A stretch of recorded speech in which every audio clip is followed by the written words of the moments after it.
There's no telling what. Good morning, Grenada. Good morning, Caribbean. Good morning to the world. Good morning to you, Andre. How are you doing, Jay? You okay? All right. You good? Let us pray. Good morning.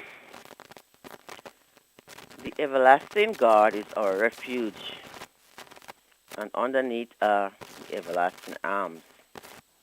He will thrust out the enemy from before you and will say, destroy. He heals the brokenhearted and bind up their wounds. Who shall separate us from the love of Christ? Shall tribulation or distress or persecution or famine or nakedness or peril or sword?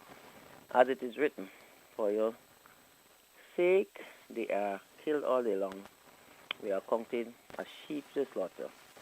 Yet in all these things we are more than conquerors through him who loved us. Father, this morning we thank you for your word, which is eternal. We thank you because you are indeed our refuge. You are indeed our strength. And truly, Lord, underneath are your everlasting arms. Thank you, Father, because this morning we believe you healed the brokenhearted and you bind up their wounds. And Lord, we believe that nothing shall be able to separate us from the love of God. Though tribulation, though trials, though persecution, though distress, though famine, though nakedness, or peril, or sword. Yet in all those things we can say we are more than conqueror through him who loves us. So this morning we thank you for the privilege of prayer. We thank you because we can come before your throne of grace, Lord. And I love that word, grace. That unmerited favor. That what you do not deserve. But because you are so grateful, you're so gracious, you're so merciful, when we desire justice and judgment, Lord, you offer us your mercy, you offer us your pardon, you offer us your forgiveness. Oh, that's such a beautiful and powerful way. Thank you because you're a God. There's none like you, Lord. And there's none to be compared. Nobody could love us like you. Nobody could care for us as you do.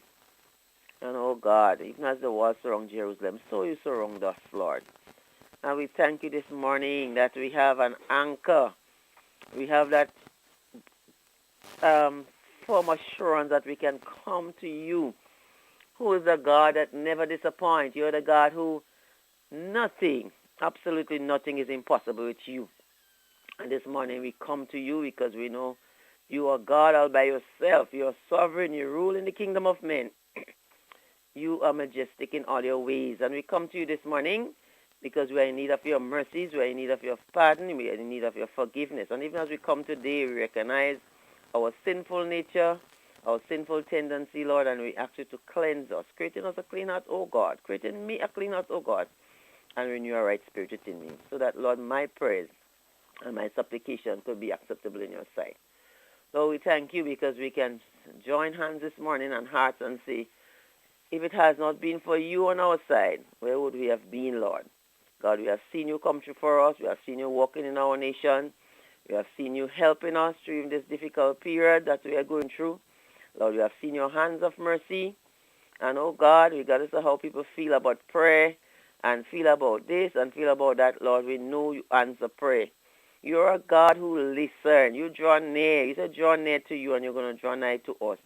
Lord, you said when we put ourselves to seek your face, we will find you. And we will seek your face, oh Lord. You never turn your face away from us. You're still having mercy upon us today. And we thank you for where we have reached thus far. Despite the last couple of weeks, Lord, we were in such a critical crisis situation. But God, we have seen your hands over our nation. We have seen your hands over our people. And we want to give you thanks. I don't want to be unthankful. When Jesus met the 10 lepers, 9 went and they didn't give thanks, but 1 returned to say, thank you, Lord. So today I want to say thank you, Lord, for the days of prayer we would have had in our nation. We have seen you turn in a wrong situation, and you will turn a wrong situation. You say, if one person would stand in the gap, and we would beseech and we would beg on behalf of this nation, you would do it. I remember when Abraham said, Lord, if you find 10 righteous people in the city, you would not destroy the city.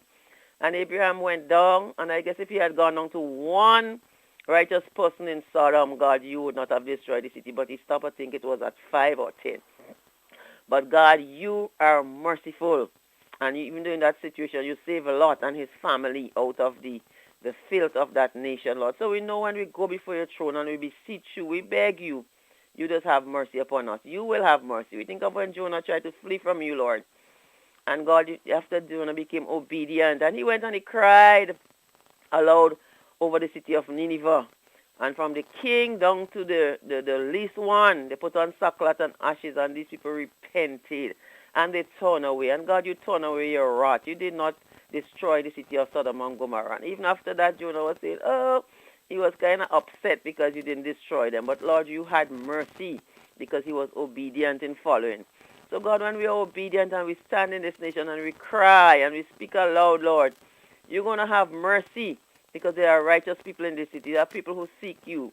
There are people who turn from their wicked ways and are willing to honor you in their lives. And God, you are going to use these people to see change and transformation in our nation, Lord. And we thank you, Lord.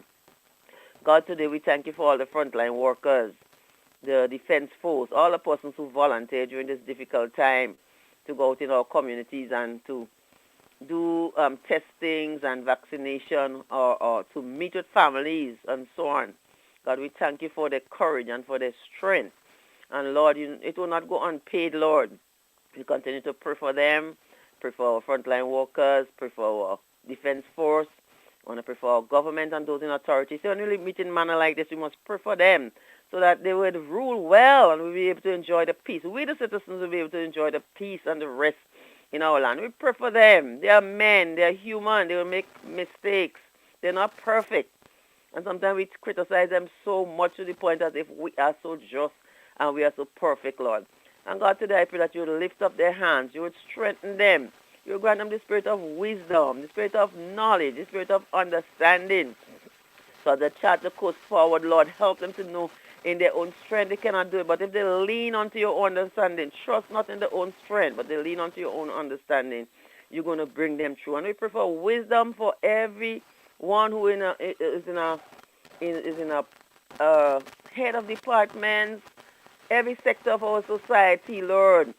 We pray for them for wisdom. We pray for them even as our education minister is trying to see, they're looking at the possibility of reopening schools. Pray for your wisdom and your strength and your knowledge and your discernment to be made to bear in this situation, Lord. And we pray, Lord God, that your grace is sufficient for all our needs, Lord. We pray that you would strengthen them during this difficult time. We pray for the conference of churches who have made the decision to say, let's hold on church for a little while, or let's look at it, Lord. We pray for them that you would give them wisdom, knowledge, and understanding too, Lord. And we would not always be in their faces saying this and that, but God, we would understand the time that we are living in. It's not normal time. God, we know the blood of Jesus was shed for us. The blood of Jesus could protect us. But Lord, we pray that the blood of Jesus would grant us the wisdom and the common sense to do what is right, Lord. So, Father God, I pray for Mr. Donald today in a special way that you're going to bless his ministry, bless his station, provide business for him. I know it's difficult at times, but Lord, help him not to give up. You know what is the desire in his heart? To see the television station or other thing. Lord, you'll bring it to bear in his life. I pray that, Lord, he'll trust you. He'll depend upon you.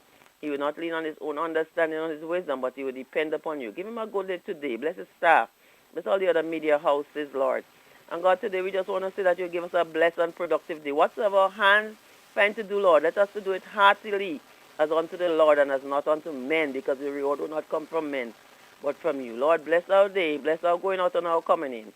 From this fight forth, in Jesus' lovely name. Amen and amen. Amen. Good morning. Good morning to you. How are you doing? Bless. That's good. Amen. That's good. That's good. That's good. And you? I did. So, say bless. I can't say that just Say so. I can't say that I the did. blessing. I speak the blessing of the Lord over you. Don't worry. Don't worry. You're blessed. Yeah. Okay, well, I ain't worrying. I promise you that. I ain't worrying. Terry! What you saying there, brother? Right. Stay good, bro. All right. You see, I didn't have to ask you. I just know you there. All right. So take care. Okay, have a blessed day. All right, bye-bye. Bye. Take care. Good. It's real. It's 91.9, 91.5. www.therealfmgrenada.com. Good morning, Caribbean. I already said good morning to Caracol, pretty Martinique. Yeah, man. Did that already. Good morning, Grenada. Ozone really gets it clean. Get with the Ozone family line of products. Ozone liquid laundry detergent, perfect for your semi or fully automatic washing machines, yet suitable for your hand wash, soft on your hands. Ozone disinfecting cleaner. It's the most powerful disinfectant and cleaner with a long-lasting fresh scent. Tackles every job around the house or office. Ozone detergent powder and ultra soft fabric softener gets your clothes clean with a natural freshness, keeps your colors bright. Choose from the wonderful scents, soft flower, ocean breeze, and the new aloe vera. Keep your kitchen sparkling clean with the Ozone dishwashing liquid, Ozone sponges and cleaning cloth. Ozone toilet bowl cleaner removes lime scale and kills germs while giving your toilet a refreshing scent. Ozone really gets it clean. Marketed and distributed by Calico, Frequente St. George's, and are available at shops and supermarkets nationwide. Who wants to save 30%? Everybody! Now more than ever, Flow understands the need to make your dollar stretch. Our new bundles can help you save 30% off your current bill. Plus, get a free speed upgrade on your in-home internet. Simply add your mobile to your current home services account and save 30%. It's easy. Sign up now and save. All on the most reliable fixed and mobile network on island. Visit a Flow store or call us at 1-800-804-2994 for more information. Flow, it only gets better. Terms and conditions apply. Dear customer, please help us limit the potential impact of COVID-19. If you have cold, flu, or COVID-19 symptoms, please postpone your visit to Grenlec. We recommend using online banking to make payments, available through Co-op Bank, Republic Bank, and FCIB. You can also use check drop boxes at each of our locations. For bill balances and other information, call 237. For additional support, email customersupport@grenlec.com. Green's Concept introduces the latest innovation in air conditioning technology in Grenada, providing the most energy efficient, environmentally friendly air conditioning units in Grenada. Using a natural refrigerant, all air conditioning unit systems are up to 40% more energy efficient than the current units used in the Grenadian market. Powerful cooling while using less electricity and very inexpensive. That means more money in your pocket. We offer free delivery to all locations of installation and installed by top quality trained professional engineers with over 20 years experience in the business. Contact Green's Concept 417-5460 or 442-1663. Email greensconcept@gmail.com. At Green's Concept, we cool you and the planet. Green's Concepts announces special prices on 18,000 and 24,000 BTU units. You have been saving on power, now save on prices. Call us today.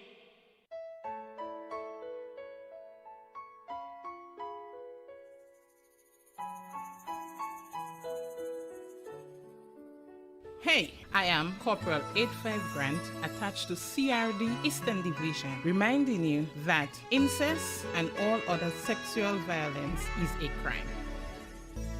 Me say no make them take advantage of you.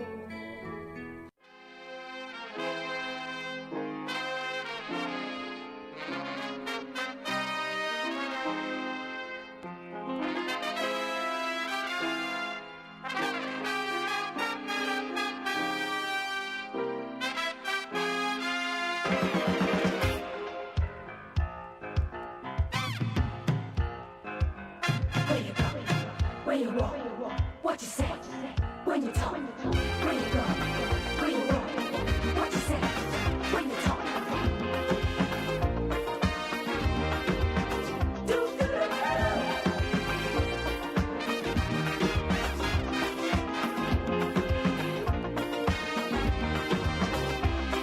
It's a hungry world out there, with everybody scrambling to get a share. Wolves in sheep clothing, birds of prey waiting to swoop down on you, and there's no telling what they'll do. You gotta be careful.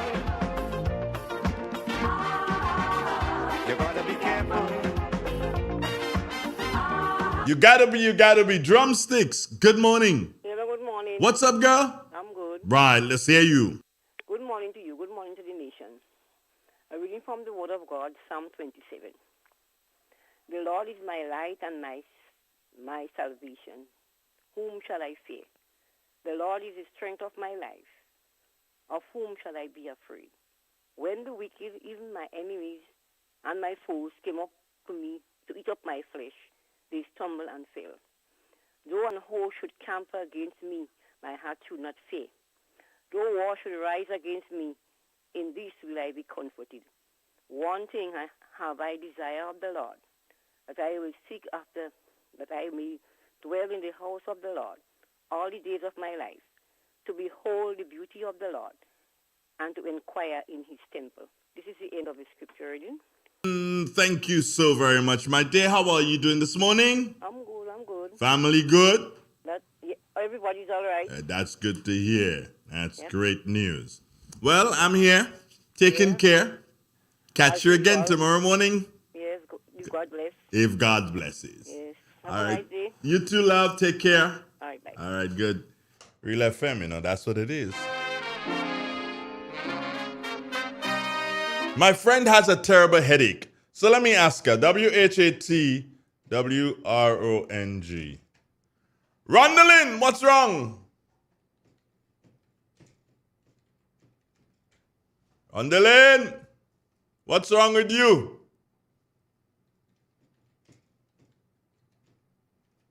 You got a headache? You ain't supposed to have a headache with that pretty mustard dress. I know you'll kill me. That was meant for you to laugh. 18 minutes it is after the 7 o'clock hour. Just to remind you that coming up at approximately 20 minutes after the 7 o'clock hour, we will be joining the folks at the Morris Bishop International Airport Meteorological Office for the latest on the weather. I do hope that we have the insurance program this morning. It's Tuesday, isn't it? Yeah, it's Tuesday, so it should be. Didn't have any last week, don't blame me, blame them. Let's see what happens. You gotta be careful. You gotta be careful.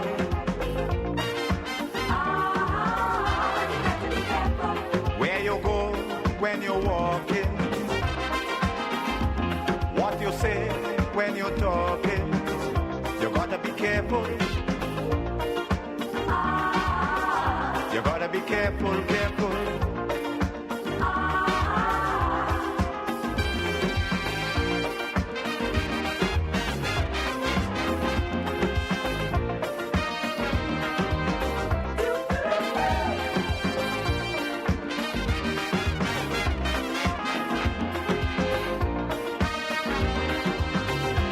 I say we have to prepare to meet the challenges of life without fear.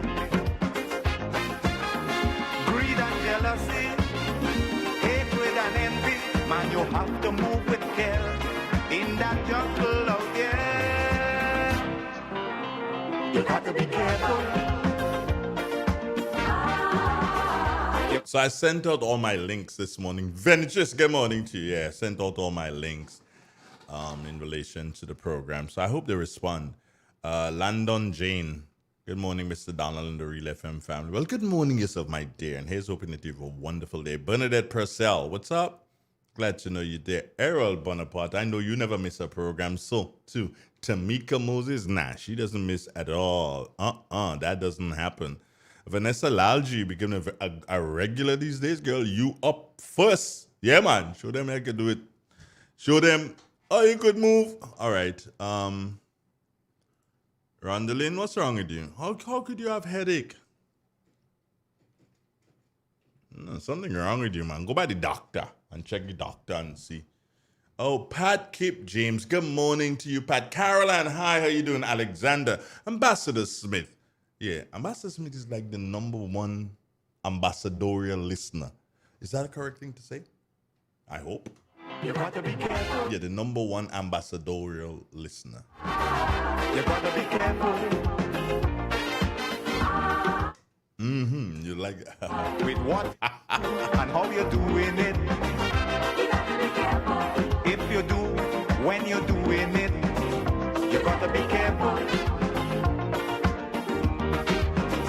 You gotta be careful, careful.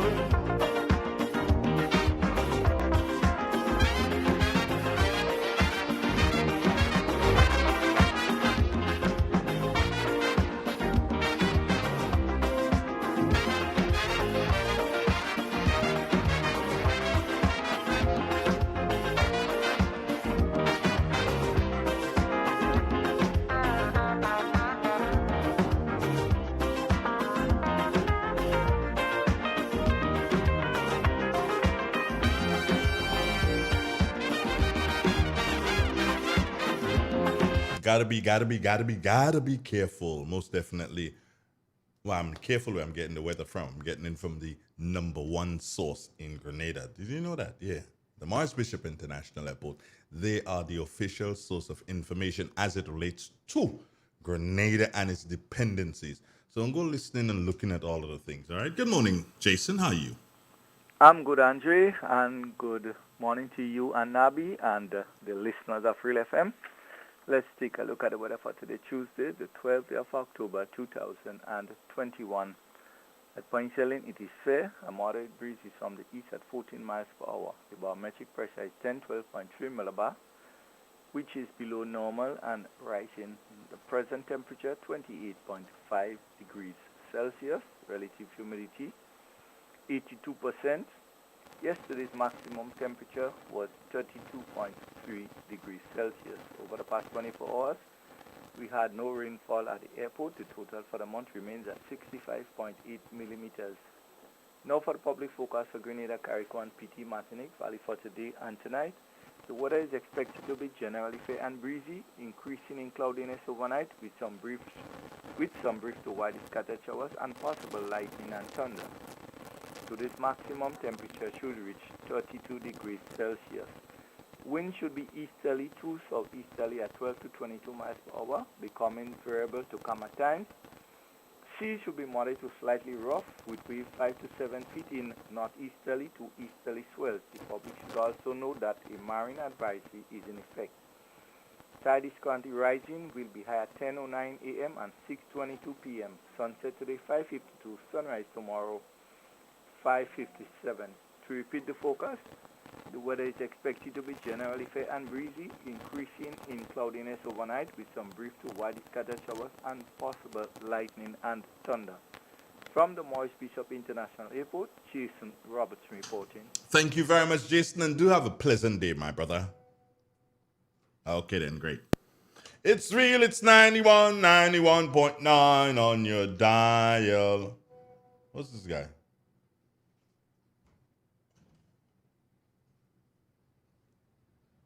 Oh, no.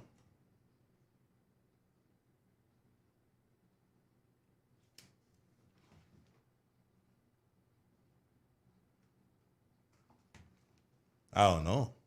That's what I'm saying. I don't know. Ouch. That nearly killed me.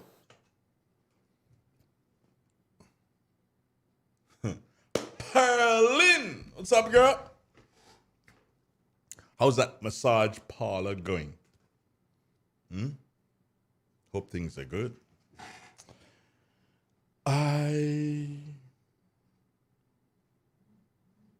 Francis, don't message me again, eh? Stop that. Right. You're police. Once a police, always a police, bro. All right. Let me say good morning to all the officers with Nation. How you doing this morning? I sent out that thing, did I?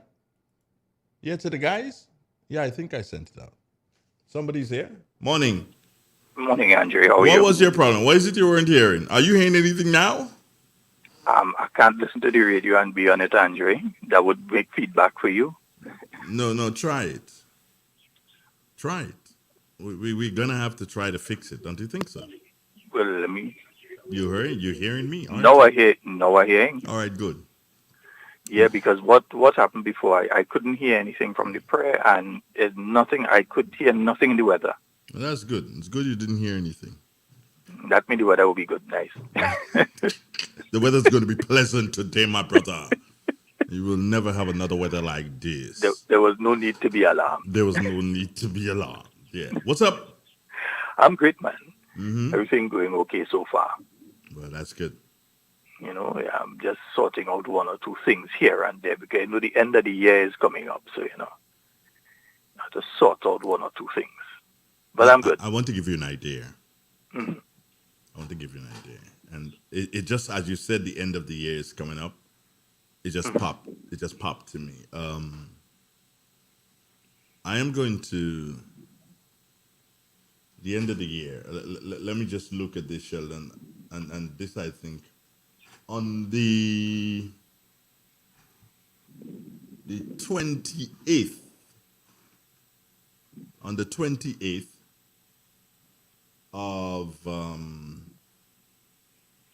of December, that is a Tuesday. I want you to take snippets of all your programs and make the program for that Tuesday. That's not a problem. I know it's not a problem. God's willing. Yeah. Make a program for that Tuesday. So you can, but right. So by the time you make your program for the 24th, which is, no, the 23rd, which is the Thursday, then you take all bits of every program that you've done. You take bits from them, that you think, and you slap them in there, and you make that nice to us. And you let folks know, hey, it's a recap. So you're keeping folks abreast with what would have taken place. How about that? Yes. See, I'm a genius? But, man, watch. And when you talk, others listen, You know what choice. oh, you heard the last one, so you see what you told me to do certain things, I do it. All right. I just got a message here from a Virgin of mine, real good Virgin, and I have to change. He's a police officer, so I have him listed as Inspector Charles. Can't call him so again, so I had to put ASP Charles. I had to change You had to upgrade him. You had to upgrade him. You had to get upgraded. Good morning, Mr. Charles. How you doing, bro? Nice. Congratulations, man. Really, really, really happy that you've done it. You've another level. Another step in your life as a police officer. And congratulations to you, Mr. Charles. Here's hoping that you will do as well as you have been doing. Are you still in the South? Is he still in the South, Sheldon? Do you know he was in charge of the South? I am not sure. You're not sure. There's no reason to go around there.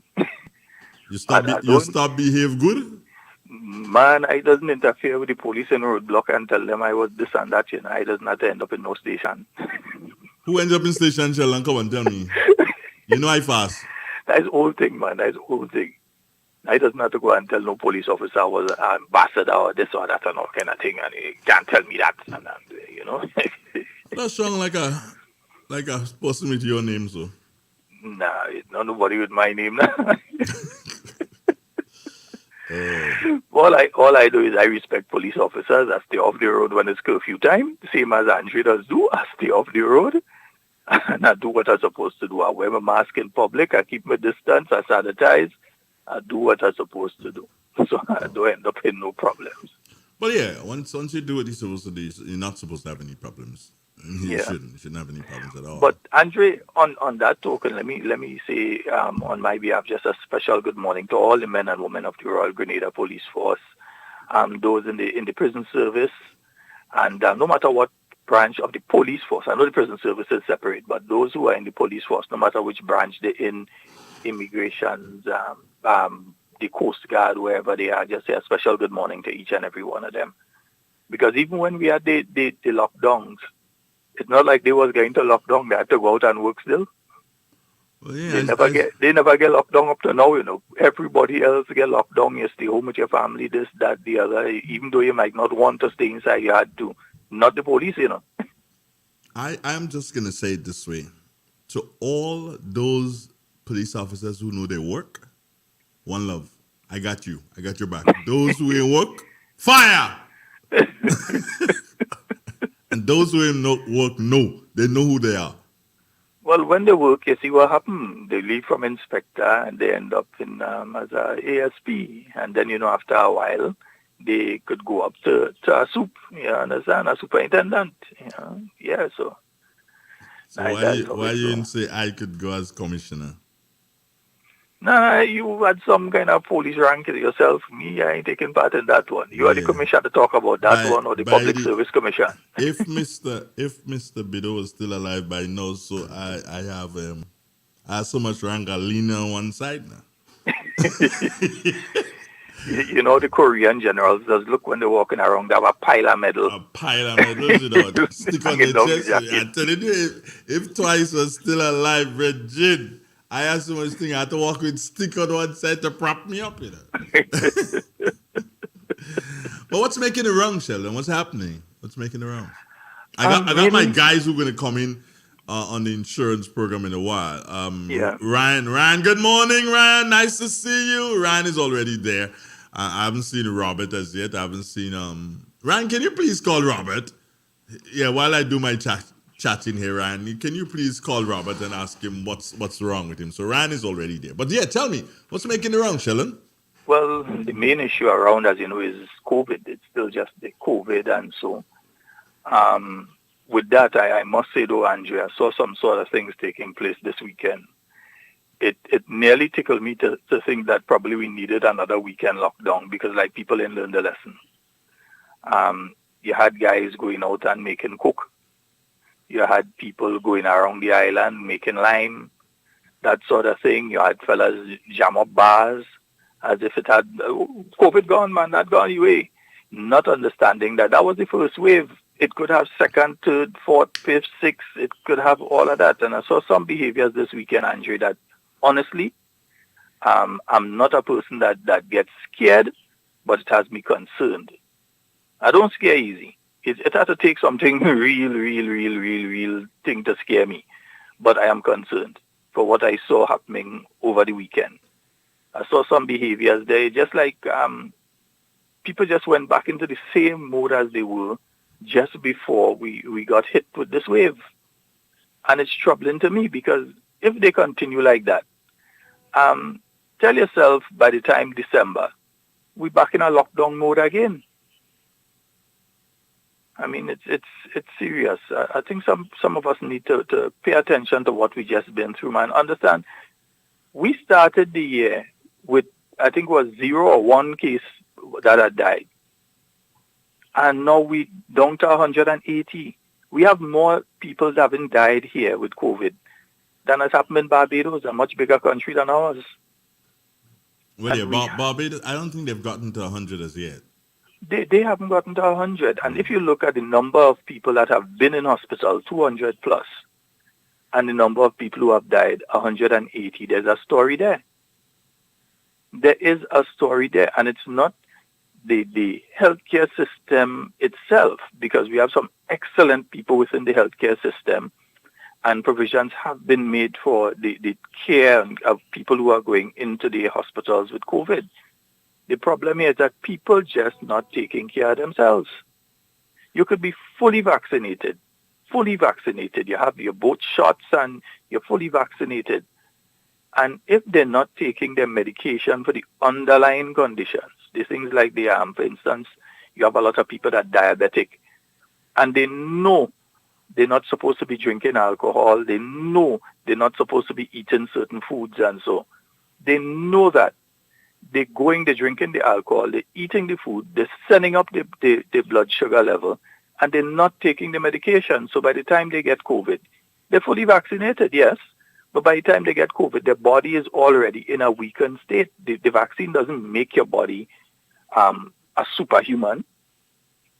The body is weak. The vaccine is there to help fight off the infection, so it gives you a fighting chance. But if you're not taking your medication otherwise, they're opening themselves to basically committing suicide. Let me just say this to you, though, Sheldon, and what's important here to understand is that while I understand your kind of half call for another weekend of lockdown, but I put it. No, I'm calling for it, as saying that we need to understand. Yeah. Believe me, I can't take you lockdown. No, but I'm telling you. But I'm saying we ourselves need to understand that we can't continue just going into lockdown. We have to change our behaviors. Let me say this, Sheldon. Let me say this. 10 more lockdowns, 15 more lockdowns is not going to change what you saw. The same thing is going to happen. How does it change? People have to change their mindset.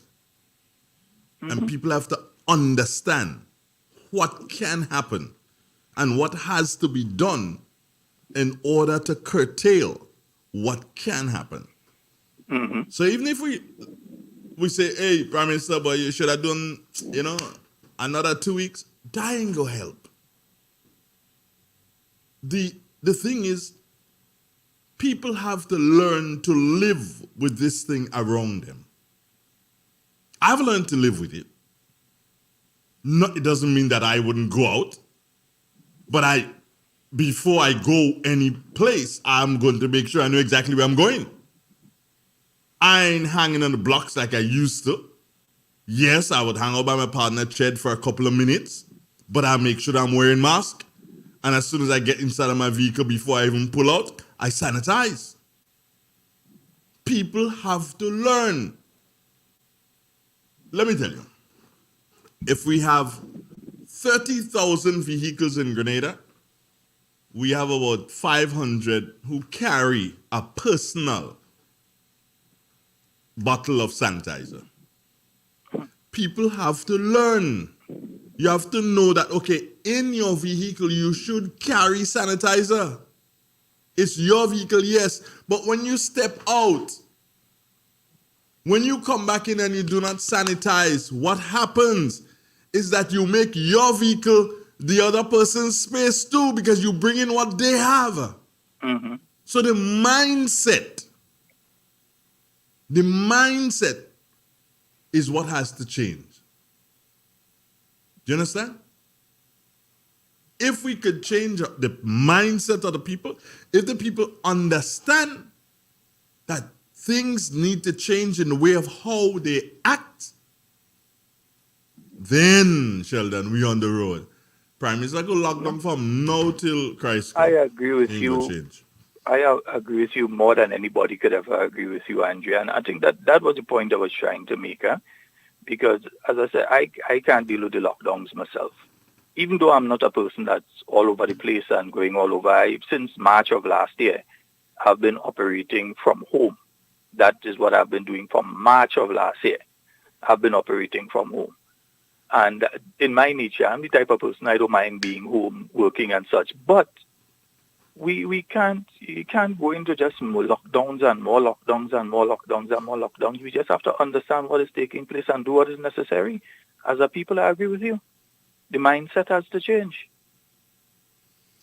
But it was scary. What I saw for the weekend, believe me, it was scary. There is a guy who would remain nameless, who is calling for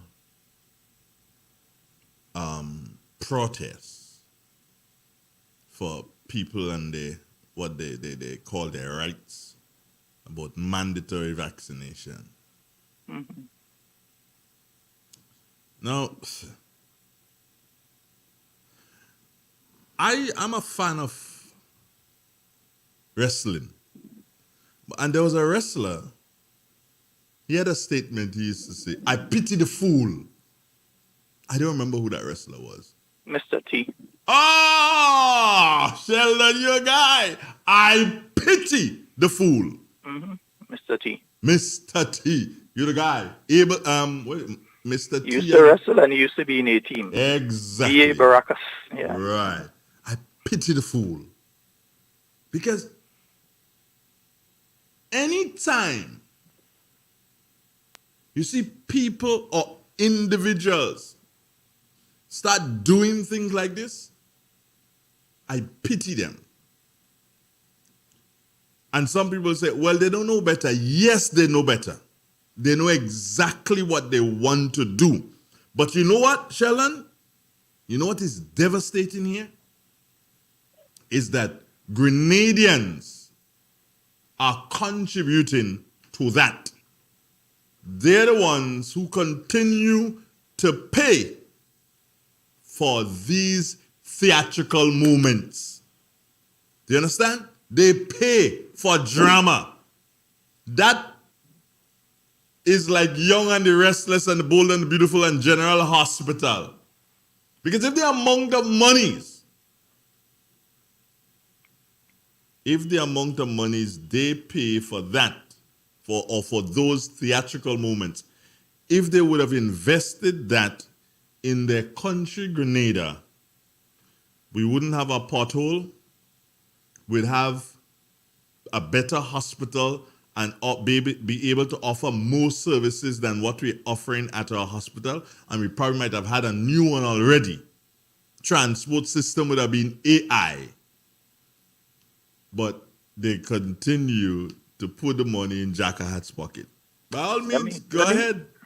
Let me say this, Andre. I was listening to another program a little earlier, and there was a particular caller that called and referenced the Constitution of Grenada, and then said that there was a need for people to join together against government and what it's doing and that kind of thing. And I'd say, the thing is, the people who speak about the Constitution the most in Grenada are obviously the people who've never even seen a copy of it. It is available online. They never try to find it and read it. They never actually got a copy. So it's between two things. Either they've never read the Constitution, or they're being intellectually dishonest about what is contained in the Constitution. The Constitution of Grenada does give the government the right, the ability to make vaccination mandatory. They have made within the Constitution that Grenada has, the Constitution, there are sections in it that gives the government the ability to make vaccination mandatory. The government hasn't enforced that. You have a choice if you're working somewhere and the place says, well, you must be vaccinated, and you refuse to be vaccinated, then your choice is that you no longer want to be employed there. Because if somebody goes to that place, the person is infected there, and the person dies or becomes very ill, and that person sues the place. The person has a case, they could actually sue the business place, and they will get through. Or if they die, their family can sue the business place and say, this is where my family member contracted COVID-19 and died, and therefore I'm looking for damages, compensation from that business place because of that. So the Constitution is clear. Government has the ability to make vaccination mandatory through the Constitution of Grenada. The idea that there's some sort of constitutional right that blocks government from being able to do that isn't the case. Anyone that reads the Constitution or that understands what they have read would tell you that. That's the first part. The second part is what I thought I would hear people calling radio for and making noise for right now is for all of us to join together to fight against the virus, not to fight against the government. And you keep hearing different individuals calling for protest and fight against the government because their mind is solely on the politics and not the lives of the people who are involved in politics or not involved. They're simply thinking politics. Let me ask you a question, totally separate and apart for this. Somebody asked me to ask you this question, Sheldon. Did you get a chance to see the interview last night with the guy from Antigua? No. You didn't? To be honest, I can't watch that program anymore. It's such a turn off, Andre. Okay. Believe me, I can't sit down for an hour and watch what that has become. Okay, you move from Lou Smith kind of quality to what you're seeing now, and but me and the lady is good friends. But the program, as to what passes for news on that station, has gone into the dustbin as far as I'm concerned. I make no apologies for that. It's not about making apologies. It's what is. You know, you can't. No, it's gone into the dustbin. I don't have time to sit down and watch that. Believe me. Okay. So I did not get a chance to view it too. In relation to Gaston Brown, I think it was on television. And I know it's interesting, yeah, that particular entity will seek out Gaston Brown, who has been known to make a lot of statements anti-Grenada. Do you understand? And I wonder why.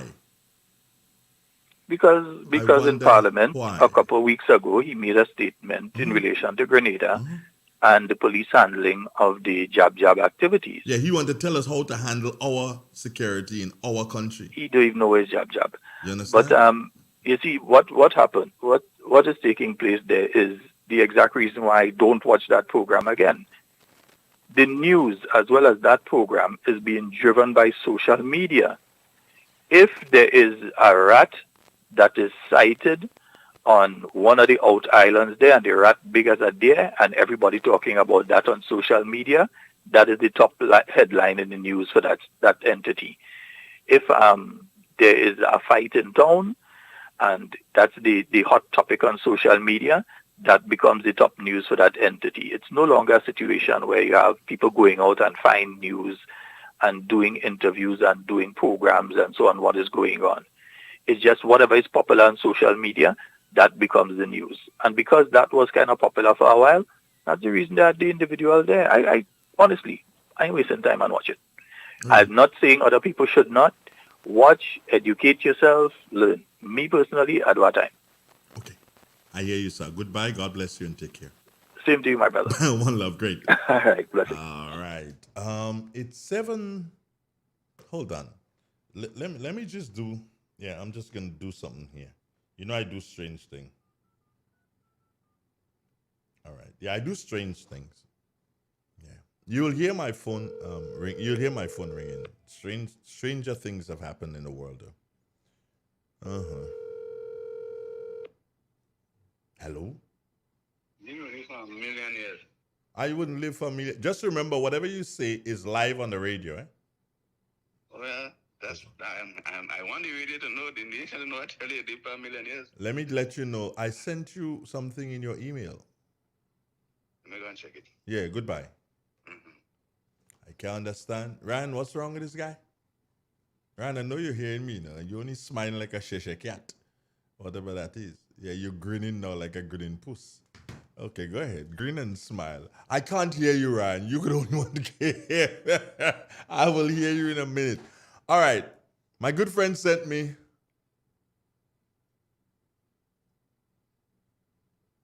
Okay, here is Pat, who is not, boy, she's not Grenadian. Lord have mercy. Did I say that you would want to kill me for that because she's a Grenadian? Good morning, Pat. And Pat said that I found the program so distasteful because of what he said about Grenada. I was shocked when I saw him on the program. You know,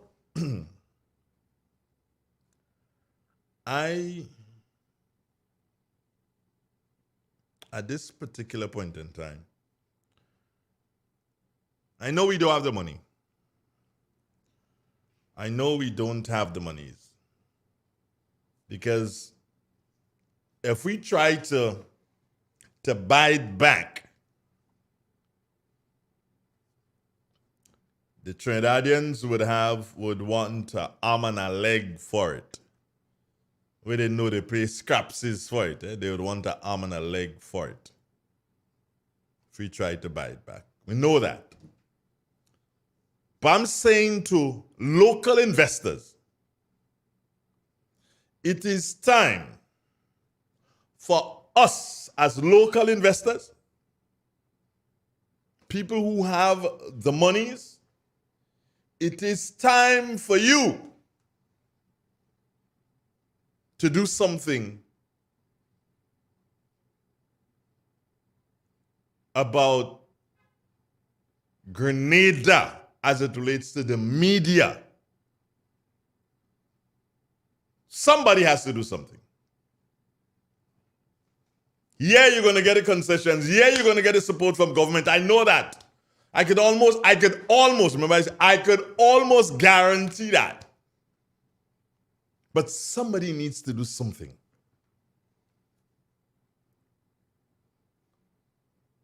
I am not going to advocate that you move Miss what you may call her. No. I'm not going to advocate that at all. I am not going to advocate that. However, something has to be done. You can't have your national station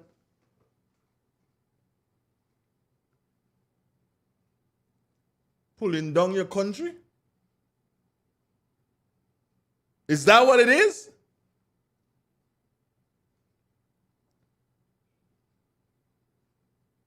You understand? Are we going to glorify a man who tear gas Yeah, according to my partner, yeah, but I knew about the tear gas, but Antonio just remind me of it. Are we going to glorify a man who tear gases people? You're going to glorify that? And what?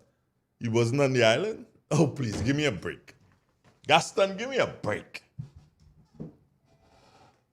Good morning. Good morning, Jay. How you doing, man? I did.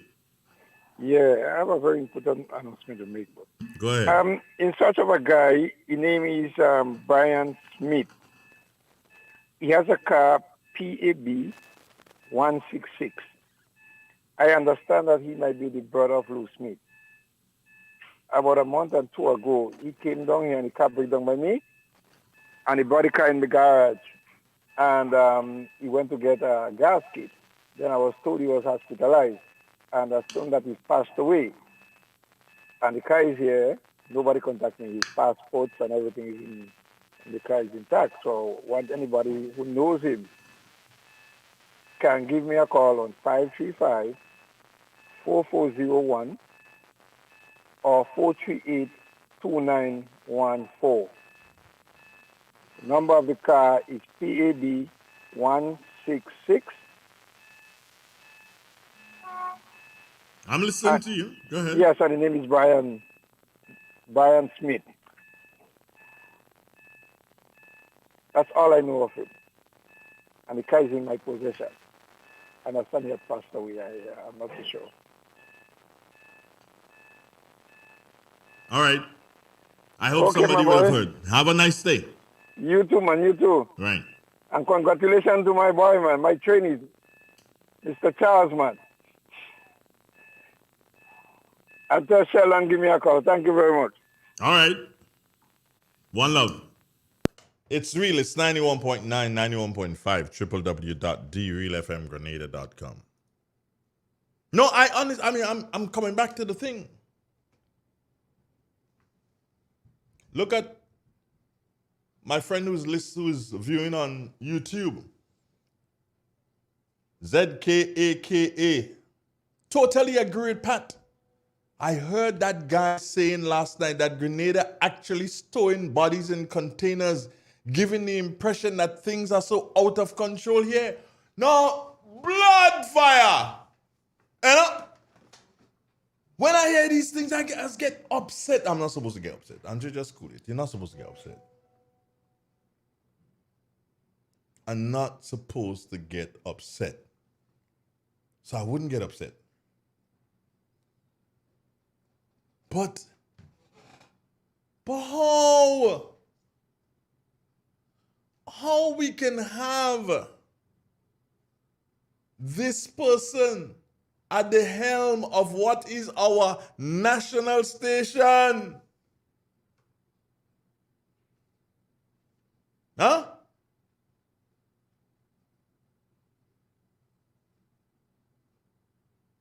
How? No, man. We have to do better than that. Seriously, we have to do better than that. We have to do better than that.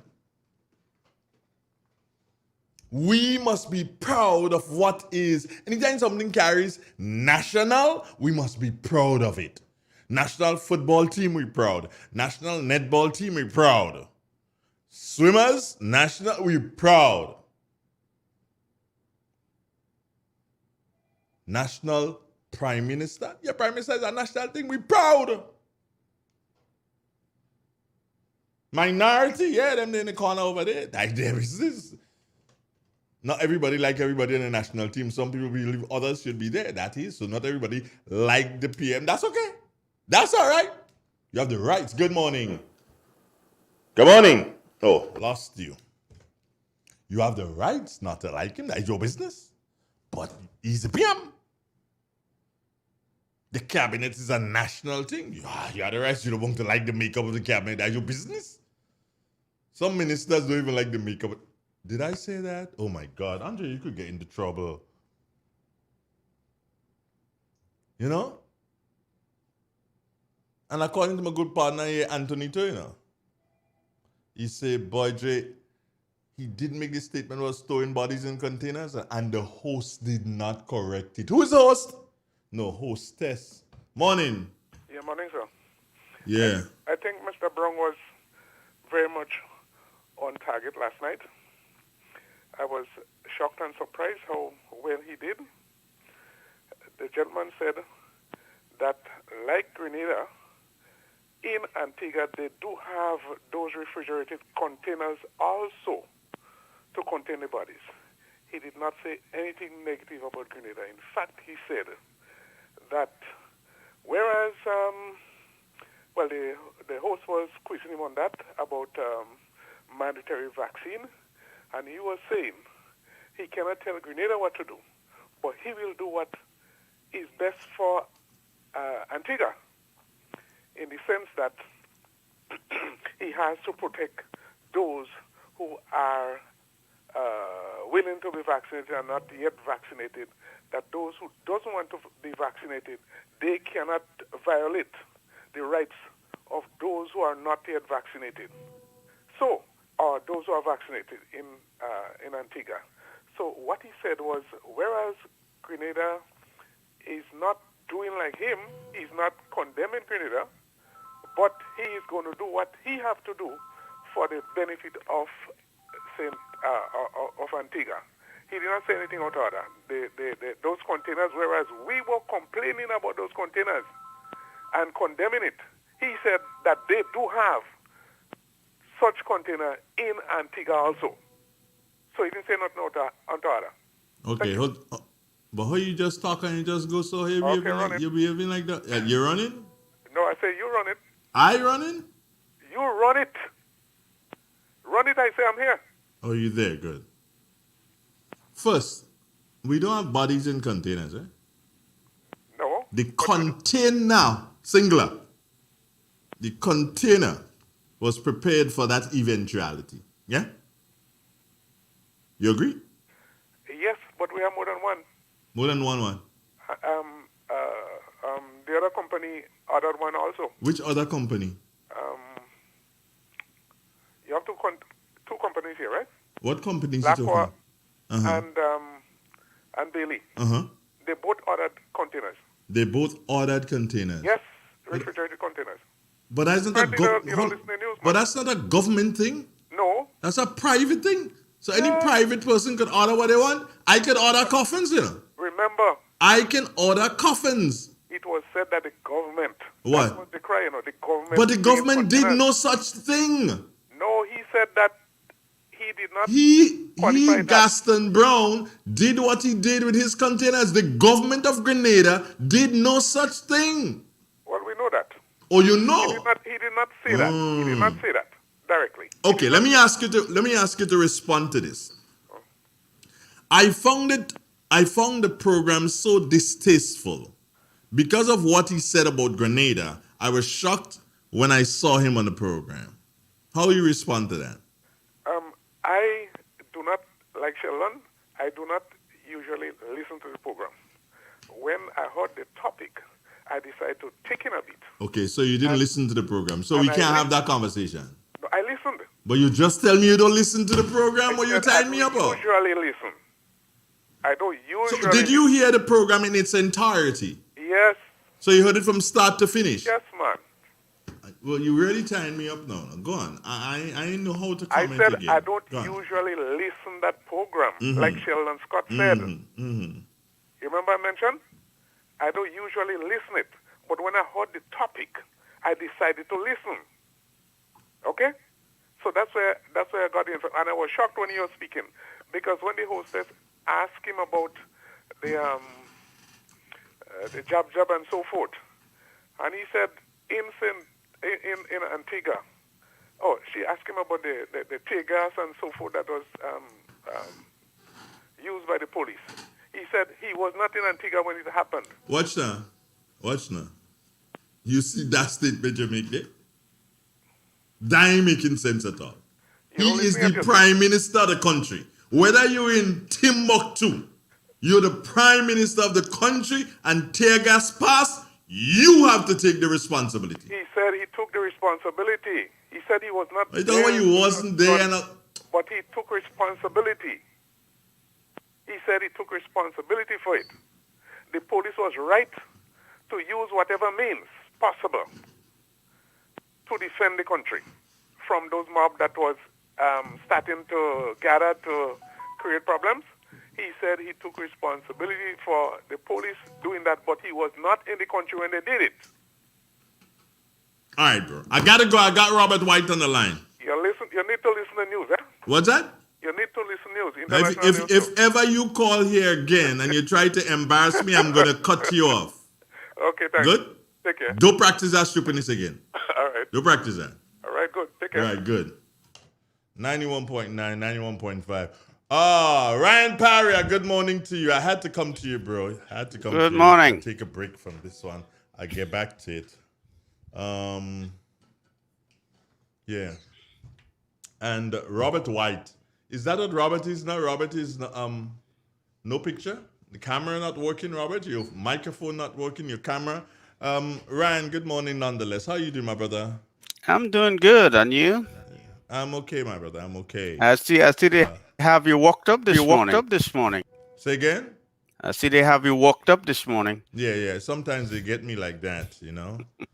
Sometimes sometimes I really can't handle some kind of people. So the best thing for me to do is to just switch angles, because next thing I become, people they're listening to people criticize, and it's like wool pull over their eyes. They can't see, and stoppers in their ears. They can't hear. Huh? Yep. Come on. Where is Robert? He's Betty in the Matura, clothes good morning somewhere. to you. But Robert, what's up with him? Andre, I am trying to get myself. I'm trying to get I don't know what's happening. My camera seemed not to be working this morning. Camera went on strike this morning. Well, and I usually pay on time, so I don't understand. Neither did I get anything from the union with any gripes. So. You sure you pay your 4%? I did a little better than that. I even provided PPEs and all.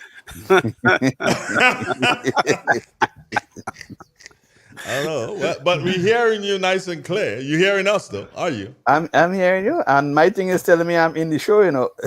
Everyone can. You are. I get it a notice saying you're in the show. Everyone can see and hear you. Well, yeah, that's it. So we're hearing you. It's just that if you look, you seen Ryan? Are you?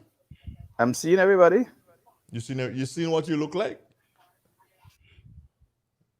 Oh, he's gone. I guess he didn't like what he looked like, right? He didn't like what he looked like. Good morning, Grenada. Good morning, Caribbean. Good morning to the world. Grenadians, stop breaking stick in all your head. All right? You're doing some man speaking all kind of things about your country, and then national station picking up same man and interview him like if he's a hero. Fire for Gaston Brown. I'm making no joke with no Gaston Brown. Antigua people, no problem. Gaston Brown, problem. Ryan, you don't have to join into my foray. Robert coming again. That's staying out of that one. Yeah, you stay out of that. Robert, you there? Yeah, but are you seeing me? Nope. Well, I'm No. not seeing you. Sound like your camera is not enabled. That's what it looks like. Yeah, well, I'm trying my best here, following the instructions to see how I could fix it. And he gone again? Oh, he put his mic on mute now. Robert. Anyway, Ryan, how you doing? Everything good? Everything is good. How's the industry, meaning the insurance industry, doing in your neck of the woods? Oh, it's going fine. I think it's one of the cases where it's a challenge for everybody. It doesn't matter what sector you're in, as you're trying to get people back in the office, getting everything that everyone else is trying to do. The industry I'm is not trying even to hearing you do. now. I can't even hear now.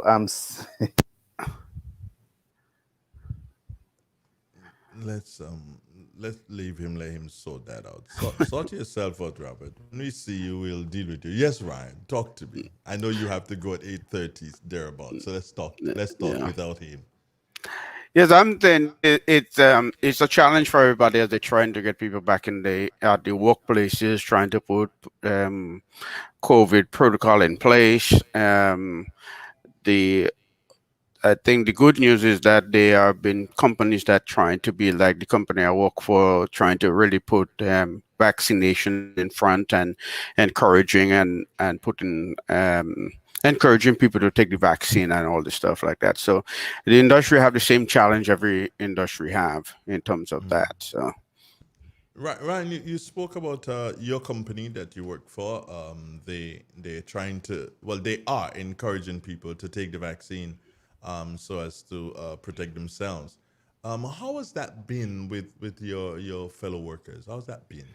I think there's been a good response. I mean, like everything else, you have the individuals who, for one reason or the other, have the thing. But for the most part, from what I've seen, there's a high percentage. I don't know the exact number, but I think it's upwards of 80% of the company that have been vaccinated. So. Mhm. So then you don't necessarily have that sort of a problem there. No, and so I mean, you still got the individuals who have their problems, but on the whole, generally, I think everybody's on board and encouraging each other, and so at least I have not talked to anybody within the my circle of who is not vaccinated. So, um, so um, so that's a good thing. People are taking this seriously, and they're seeing the impact on it. Um, One of the things I just wanted to throw out there is the fact that I had the vaccine, the COVID back in June. And even today, up to till today, I'm still having problems in terms of you're still not yourself 100%. So even though that's some of the effects of COVID, even though you have it recovered from it, there's still lingering side effects from the experience of it. And was talking to my pastor on Sunday, who is a much fitter guy in terms of exercising and doing all that stuff. And he was talking about the same thing, that how much that is affecting me, noticing he cannot do certain things that he used to without it being a labor. So that's some of the side effects of COVID that people not thinking what, and we don't really know what the long-term effects of it is going to be. So that's the other challenge. You are a Grenadian, first and foremost. There's no way anybody can take that away from you, Ryan. You're Grenadian. My question to you is simply this.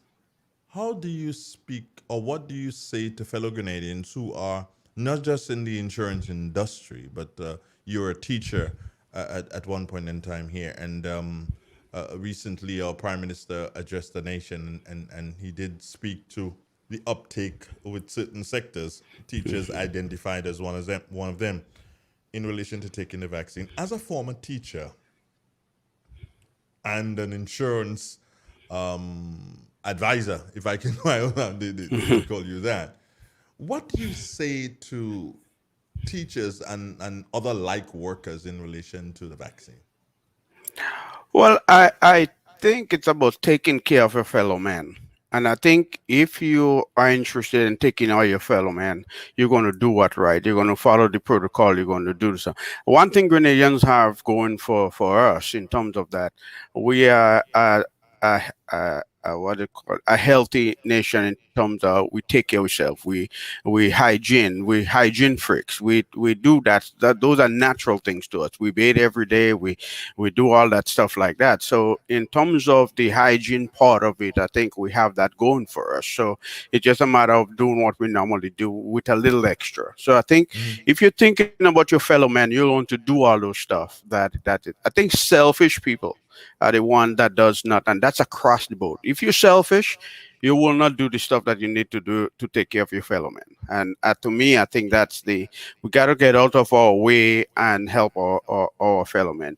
And the other thing is that we are out here. Saturday, we were talking to the prime minister about in the dashboard over here. What are we doing to help Grenada and stuff?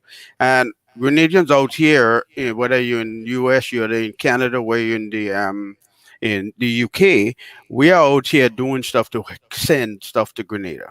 How do you think it feels for us that taking our time, taking our resources and everything, and trying to send to Grenada, and people are not following the stuff? I mean, how do you expect us to feel in terms of all that energy that we're putting into help and the people not doing the simple things that they need to do? So it's a challenge, and it's the first time in a long time. I come home all the time and I do stuff every home. There's nothing I don't want to do for Grenada, but sometimes it makes you stop when you hear people the ignorance and the stuff like that, where you're out here walking in and putting in the hours to get stuff to Grenada, and people are not doing following the protocols or doing the stuff. It's very discouraging. Ryan, then somebody can say, well, Ryan, keep your stuff. You don't have to send anything to us. Well, that is true, but at the end of the day, you're patriot, and you still want to do something for your country. So, those of us who have always been servicing to give back to Grenada, we don't let that get in the way of stopping us from doing and helping Grenada. We'll always do that, and but at the same time, I think people got to think about those of us who are walking sun, rain, sun, or shine out here to send back. Let's say go back to the selfishness of people. If you're not selfish, then you will take care of your fellow man. But if you're selfish, then you won't help take care of your fellow man. It's real. It's 91.9, 12 minutes after the 8 o'clock hour. Andrea Donald having a chit chat with Ryan this morning. Insurance is what we talk, but Robert is supposed to be leading us. Let me see if he's there. Oh boy, here we go. Same thing. Robert, are you there? Yes, I am here, and I'm hearing you, but I don't know. I just can't get my camera up this morning. Is it possible that you do this on another device? Do you have another device? Nope. Okay, well, Ryan and them just send nothing for people, so ask him. Well, he just said that so. one, didn't I?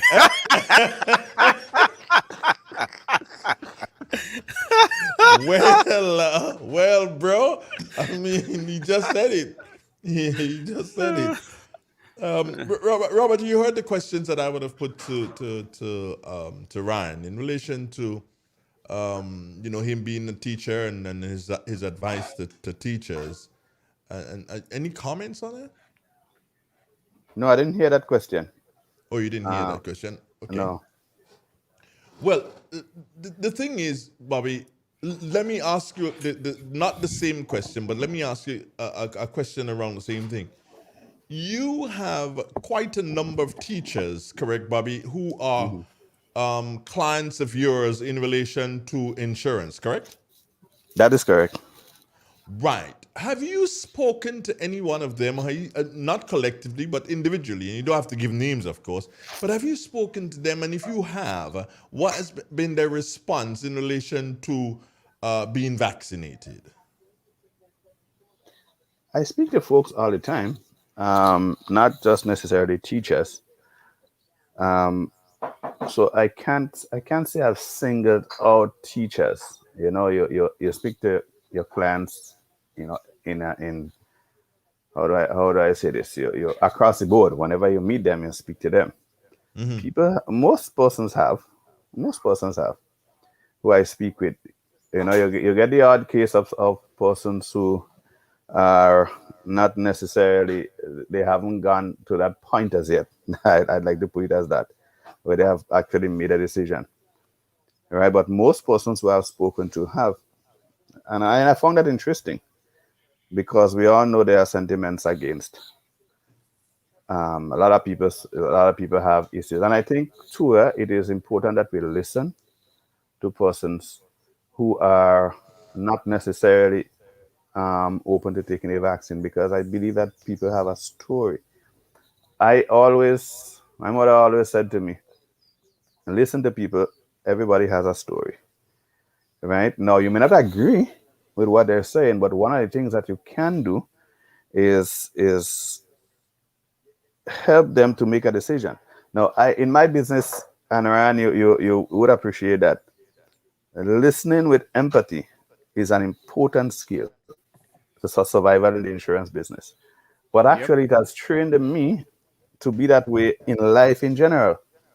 Because sometimes, if you really need to hear what a man is saying and know why he's making the decisions that he is making, you need to listen with empathy. And in doing so, I realized for some persons, it could be misinformation. For some persons, is actual fear the unknown. And you see, fear the unknown, that could cause a lot of problems. It could create a lot of issues if you are not confident in the decision that you're making and the outcomes. Some people tell you they wouldn't climb a plane because they ain't sure if it will make the trip. And of course, there's that risk. Every time you climb a plane, there's a risk because planes do not actually. I mean, there are planes that do not. They don't make it. They crash. Robert, The Robert, question is, Robert. am I gone? You hearing me? No, I have to pretend I ain't hearing what you just said. Uh, no. That is true. I mean, I have to we agree hear it. because Robert, no. When you look at if you look at the average of plane crashes, the chances of you dying in a plane crash is as remote as you being on the same ship with Christopher Columbus. That is, well, I will put it that way.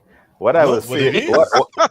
what I would say is, every time you climb a plane, there is a risk But every because time you do so and you jump in because your car, there's a risk. Every time you come off your bed, is a risk. Every time you go onto your bed, is a risk. and that too is also true. But if you So if so you so if you why are we doing some putting a risk? Oh, there's a risk in the climb a plane. no, No but no you no see, no you, no you, no. you didn't You let me start the finish. song like a conspirator. You didn't let me finish. If you had That's allowed me to I finish, couldn't let you finish there. Find another way to say that. okay, all right, Andre. If I am saying everybody thinks Andre is arrogant, and then you stop me, you would not have heard except me, Robert. I don't think so. You would not have heard the rest of the sentence, right? No, don't That even is what start the happened. sentence.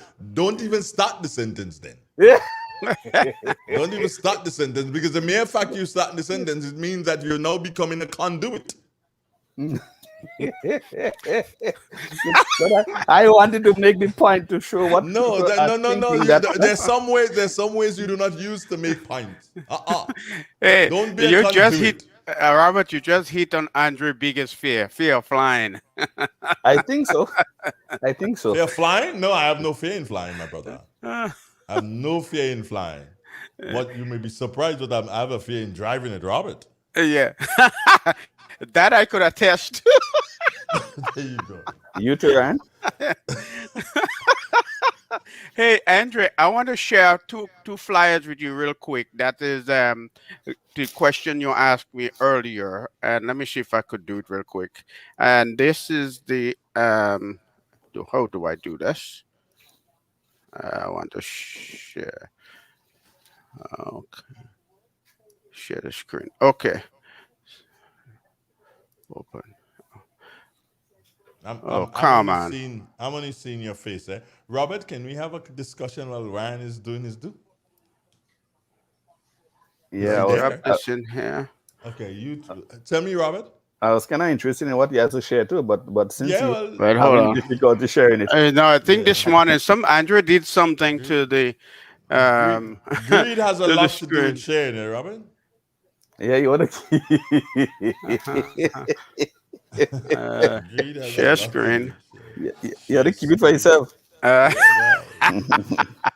Okay, there we everybody, go. Application window. There we you'll go. hear people say, well, I want to do that. You know, you go to a function and I want to start. Well, if you want to start, go ahead and start. I want to start by saying, oh, please, give me a break. Anyway, he Okay, not wants to. letting me letting me do it. But what I was going to show you were two flyers that we have out there, and for the what we are doing out here in the diaspora. You can put it in front of your face and we'll see it.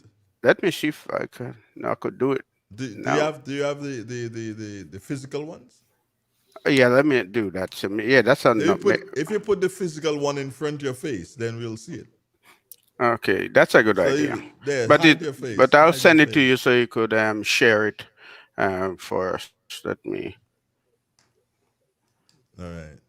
So yeah. Anyway, I'll get it as soon as I get it up. Okay, so I'll what tell is you. it all about, though, Ryan? It's a flyer that what we are doing in the dash for collecting stuff for Grenada for the COVID. Oh, great, great, That's what I wanted wonderful, to show you. Uh, wonderful. And how is yeah. that? How has that been going? It's been going great. We have some dynamite people here that is working on that and coordinating everything. So there are okay. So where's my camera? There we go. So that's about here. So that's one of the flyers that we got. Let me see if I could bring it closer. Yeah, because it looks like a fossil. It Yeah, look, and so that basically, I'm going to send it for you, Andre, and yeah. that's working with the Ministry of Foreign Affairs. That through the Ministry of Foreign Affairs we're working into, and the website is going to be the GrenadaResponse.org. So that website you could go to and see what are we doing out here in terms of collecting different things in the different areas. So we're collecting stuff in Houston, London, Montreal, Toronto, Queens, Miami, Washington D.C., and where we're collecting stuff to send down to Grenada. So just wanted to put a plug in there for that. But the website is GrenadaResponse.org. And how long have you started that? We started that a few weeks ago. Okay, Ryan, I sent you a contact of a Raw gentleman. Philwood. I Yeah, didn't I ask just you to got call it. if Yeah. I didn't ask you to call the gentleman's name. I never did. I tell you, I sent you. Oh, please, you guys could just burst bubbles here, you bubble busters. I sent you some information. It's a Okay. gentleman. He is a Grenadian. As a matter of fact, he's from Madays in right here in St. Patrick, and he's a wonderful gentleman. And I believe he's a doctor. Is he in Houston? I think I think he's in Houston, but he's definitely in Texas, and he's a doctor. I believe Okay. that you should get in contact with him. Sure, because that's mostly we're working with a group of doctors here and coordinating that through the Yeah. medical thing. So yeah, that would be good. I'll reach out to him. I, I'm hoping that he's already part of it, but I'll reach out to him. Yeah, please reach out to him because he would definitely be able to assist in whatever you're doing, and he's a fun gentleman to work with. Mm. Yeah, I think he might be listening because he never misses an opportunity to listen to Real FM radio. Well, if he's listening, So I'll yeah, give him a call today. yeah. You should give him a call today. Robert, are you still there trying to get through to so that we can see you? Clever Eye Deputy say you probably didn't do any ironing this morning, Robert. That could have been a problem. So Clever always throwing a punch at me. Tell him I'll start to have a conversation with my lawyers. Huh? yeah. You better, you better, because he's always doing that. You look Robert, like but you the need first, some gloves, Robert. I don't know, Andrew. I think I may have to pass by you sometime during the day for you to see if you could help me with this camera thing. I don't because I'm technically I'm not that savvy. I follow the instructions as per usual and unusual. I'm not getting the camera. I'm here. The microphone is on well, but I'm not. Somehow the camera is not working. maybe you need to again accept a device from Ryan. Yeah, Ryan. You probably need to send What? something. Oh, you're asking now. He wasn't asking just now. You're asking now. You realize that thing needs to go in the garbage. But Robert, the first question I asked Ryan this morning was, how was the insurance industry doing in his neck of the woods? And I don't think I've really asked you that. How are you guys doing, Robert? Are you guys people still purchasing policies? What's happening in Grenada? Interestingly, there is an uptick in the sale of insurance. Persons who have the ability are doing. You know why? Because they are seeing the extent of the deaths, especially as the death rate started to climb here. right? It has actually shaken up some persons and has caused them to review the insurance programs. Some people have actually are making amendments, in some cases increasing what they have, and there are persons who are new purchasers. So we have seen across the board a upward movement in in actually in accessing policies. What we have also seen is an increase in claims. I myself already has 4 death claims out of this COVID experience. And I really wish I do not have any more, because not that we not in the we don't have the ability to pay, but when you have to pay a claim, it means that somebody has died. And as I said, I think sometime before on the program, over time your clients becomes your friends.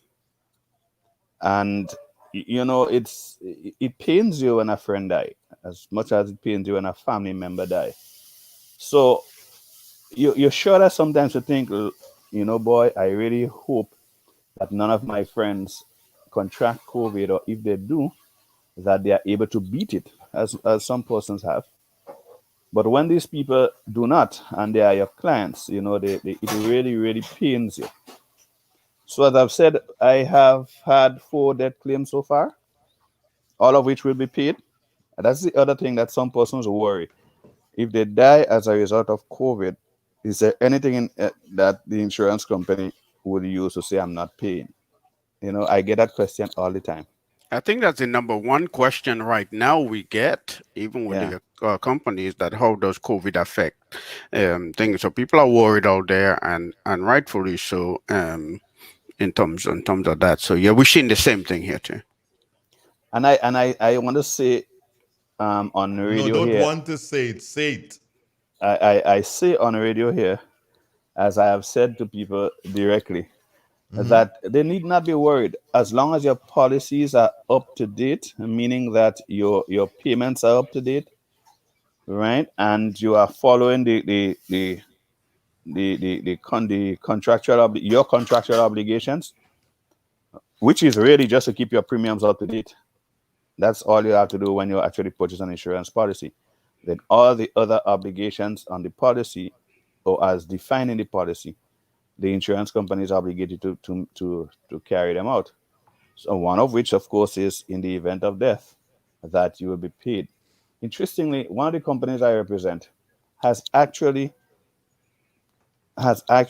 formulated, it's a new thing, but they've formulated a plan to sell specifically, and that's life insurance plan, or rather a combination of life insurance and critical illness benefits. They formulated a plan to sell specifically to persons who are in the front line, right? And companies that are, well, companies in the front line were people in the front line were first considered like the healthcare workers, the doctors or so, the nurses and so, the orderlies at the hospital. They're the first persons who were considered. And then it was extended to include other people in the essential services. So the media, the people like Lime, the supermarkets, all of them. So that plan was formulated, brought into being, and sold to these institutions, or offered to these institutions. Well, the question is, if insurance companies are not, or looking for ways to not pay claims as a result of COVID, why is one company actually formulating a plan knowing full well that the people you're selling to can be affected with COVID and can die?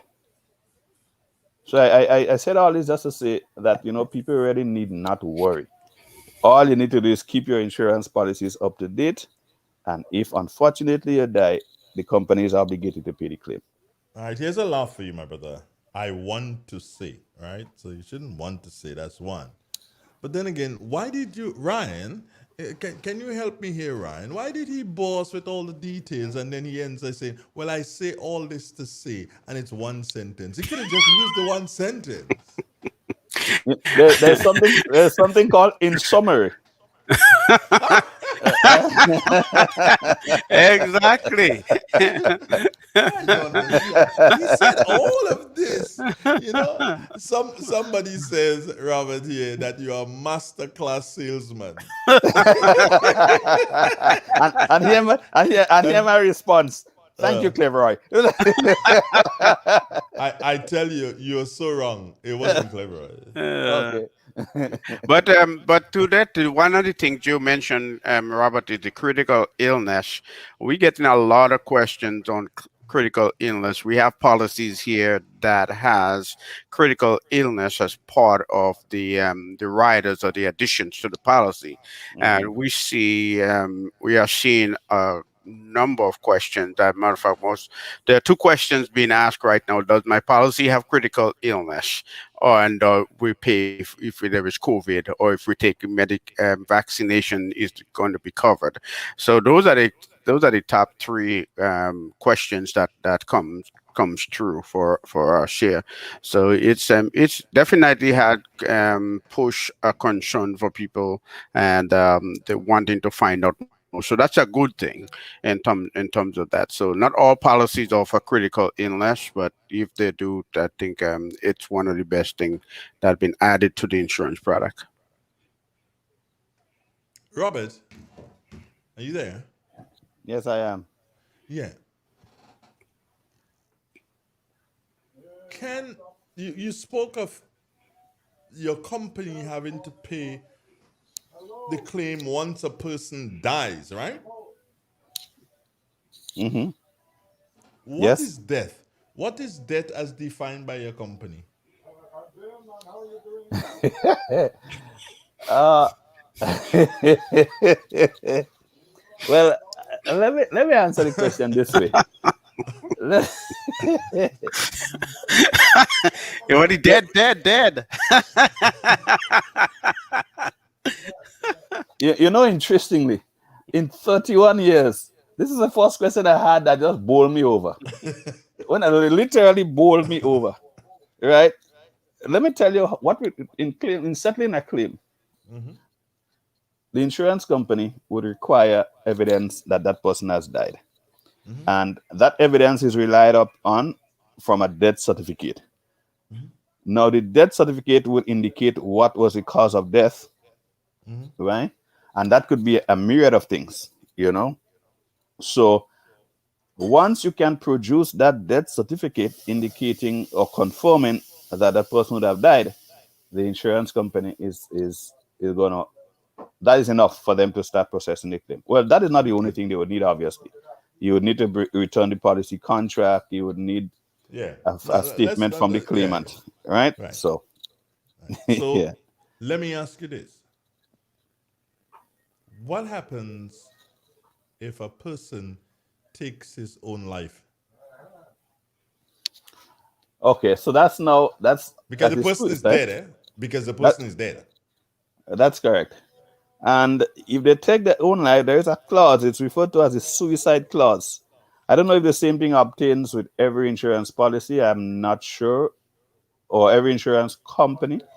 But one of the companies I represent, the life company, there's a suicide clause in the policy that says if death should be by your own act before the policy would have actually reached 2 years from the date of issue of the policy, or 2 years from the date of any certificate of reinstatement. Essentially, what they're saying here is if the policy is not yet 2 years since, if it has not been 2 years since you took the policy up and you committed suicide within that period, the company is not going to pay the claim.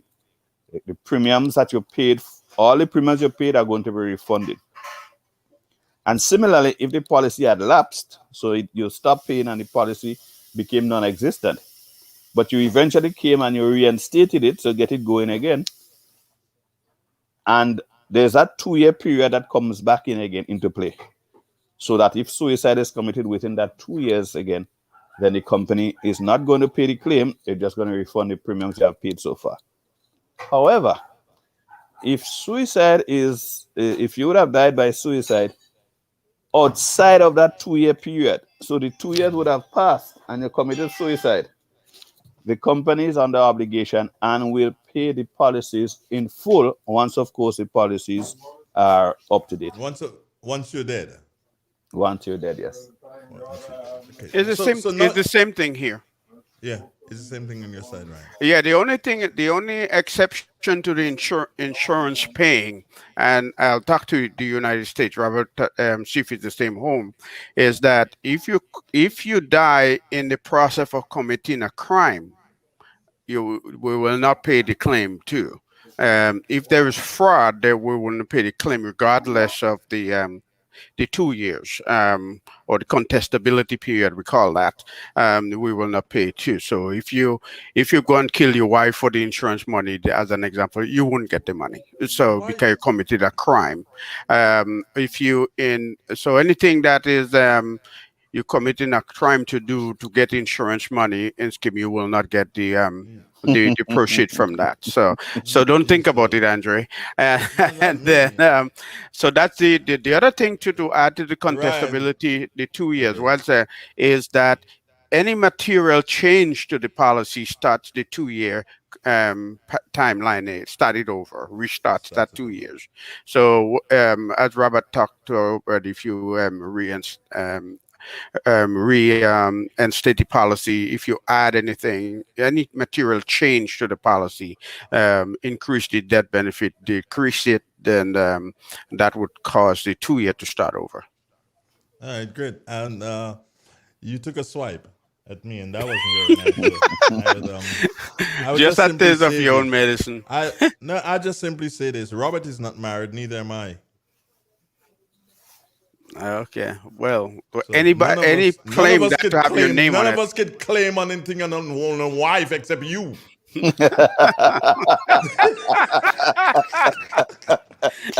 My darling wife, I wouldn't do anything to hurt my darling wife. Oh, so you backing up now? You backing up? I said to you. Well, it don't have to be legal. It could be common law wife too. I don't even have that. I hear you have many. Neither does Robert. So many doesn't count as wife. They count as concubines. Robert, what's wrong with this guy for the day? Tell the guy ease up now, man. According to a popular comment, Ryan, don't go there. You got it right. Not this morning, Ryan. I'm kind of like on a roll. I'm kind of like on a roll this morning. I know you have to run off, Ryan. Yes, sir. So I want you to reemphasize for us the need for us to play it safe, and not just as an insurance person, but just as another human being, as somebody who is interested in what is happening in Grenada, as somebody who wants Grenada to continue doing good things, as somebody who is part of organizations who will contribute from time to time to Grenada. I'm going to give you the opportunity to talk to us. Well, I think it's important because I think I speak for almost everybody out here. We want to come home to Grenada in a safe Grenada. We want to come home. We want to come and enjoy whether the oil down or go on the beach or just be on the block with the guy. We want to go back and do the stuff that is part of our culture. And I think we need everybody help to make that possible. And so if everybody do plays their part, then the sooner we're going to get to the place where we could freely move around to come back to Grenada to visit whenever we'd like to. Because that's the number one problem we have here is that even those who are vaccinated, we want to come. What's about the quarantine? Matter of fact, one of the questions that came out on Saturday with the Prime Minister was that very thing about quarantine for fully vaccinated people when they come. So everybody have to do their part in order to make it go back to some kind of a normalcy. And I think your point earlier in the program when you talk about being able to live with COVID right now, I think that it's really more important now for everybody to be doing their part if we want to, because COVID is not going to go away by itself or anytime soon. So, but we have to learn to live with that and really be our brother's keeper in terms of this time to help that. Ryan, thank you so very much for being there. Robert, Ryan edged you out this morning by big numbers. He was on like about since 6:45. Yeah. All right, guys. Thank you. I got to run. And so have a great rest of the day. Take care. Bye now. Take care yourself. Great. Okay. Bye-bye. Yeah. Bye. Robert, Ryan, I'll be following you. I'll be following you in about 15 minutes. Yeah. Andrew, I have a 9 o'clock Zoom meeting But with Okay, not, well, I'm gonna give you 5 minutes. You're just gonna give me 5 minutes, and that's it, and you're yeah, gone. that's fine. But no, All it right, just crossed my mind. Speaking of Zoom, if I don't have camera on, everything would work. it will work. Okay. Mhm. All right, Robert. I have a gentleman. Two things here. First, isn't suicide subjective then in this COVID era? Vaccines offered to combat this virus, you refuse and succumb to the beast. Suicide or stupidity? Run that question again. Let me make sure I grab it. Isn't suicide subjective then in this COVID era? Vaccine offered to combat this virus, you refuse and you succumb to the beast. Suicide or stupidity? I'll answer this way. Is the suicide clause is defined if you should die by your own act, whether sane or insane. But if you If choose to they if stay around it and you die, Robert, that's your own act. Yeah, but it may not. You see, it has to be defined as voluntary. So But you duh. the policy doesn't cover it that way. So you probably still get through, and that's a good thing, right? Yeah. That was clever at you, eh? That was Yeah. clever. You know that. You know that had to be him. And here's another one, Clem, Robert. morning, Clem. Here's another one for you here. And there's some Storm Force. And Storm Force is saying the insurance company should more make it easier for house owners to insure their homes, as we have a large number of uninsured houses on the island. Easier in what context? Because I mean, I know it's very easy to insure your homes. I don't understand the question. And it said easier. Or Well, is it easier, more affordable? Is it? I I'm have trying a to. feeling it has to be affordable. I get that feeling that it has to be Okay. because he has not said, he just said should make it easier for house owners to insure their home. Well, there are two sides of the coin here. There's the issue of affordability, one, and there's the issue of structural integrity. So there are some policies that some houses that would not be able to be insured because of the structural quality or lack of integrity. In short, they're not good enough. Let me put it bluntly. But once the integrity of your house is good, you can get it insured. Now, in terms of cost, the cost is not always a function of the companies here. I mean, there's no company in Grenada that can absorb or has the money, Andre, to pay for all the risks that they are underwriting. There's no Yeah. company, right? However, that is taken care of through a process we call, there are other companies, reinsurance, and through reinsurance now I would, based on the amount of risk I have in Grenada here, the amount of policies I sold, I can now go and sell some of the risk to other companies overseas, and they're not going to the market and selling individual household owners, but they will buy risk in block. So they will say, okay, I am taking $1 million, $2 million in risk for you, and of course the companies have to pay them for that because the risk they're taking themselves. But if and when there are claims, then they would support you financially. And that makes it easy for companies here to do business. Companies all over the world, actually, they operate on the basis of the fact that there is reinsurance, and that assistance, allows them to be able to pay claims especially when you have major catastrophes and so. All right, So finally, your they final. help. No, so they actually are the ones who dictate the rates. You may have the companies here might be able to put in something for their own costs on the ground, right? But the base rates are determined by these companies. So it's sometimes hard to make changes. All right, final question here for you, Robert. Again from Stormforce, and he's asking the question: is it legal for uh, persons to rent vehicles on third-party insurance? I do not know the law speaks to that, but what I do know is if I go to rent a vehicle and somebody has third party insurance on it, I will not rent the vehicle. Before you do anything, Robert, just let you can low down your volume there, my friend. Stan Phillip is with us. Good morning, Stan. Robert is about to leave. Are you there, Stan? So can you low down your volume, Good please? morning. And Are you you're hearing me? listening. You're listening two places at the same time. You're listening to two places. You need to switch off your radio or something and listen on your headphones because that's causing the feedback to me. Thank you so very much. Yes, Stan, I was hearing you. Good morning. How are you doing? You're hearing me? What's he doing there? I just said yes. Good morning, Stan. How are you I was doing? asking if you're hearing me. I I'm answer fine, again. and Yes, you? Stan. Good morning. How are you doing? I'm okay. Okay, good. It's not good Yeah, because you sorry have a for joining delay a and bit I'd late. have no idea where you're. Okay, Robert. I know you have to go off to do your Zoom meeting, so I'm gonna take Stan up on that question, Robert. Okay. What? Okay. Okay, bye-bye. Take care of yourself. Right, good. Oh, Stan is gone. Anyway, but were you able to? You're saying that you would not rent a vehicle that has third-party insurance, No, correct? I wouldn't, because it means that if I am in an accident and I am wrong, all the risk is on me. There's no insurance backup.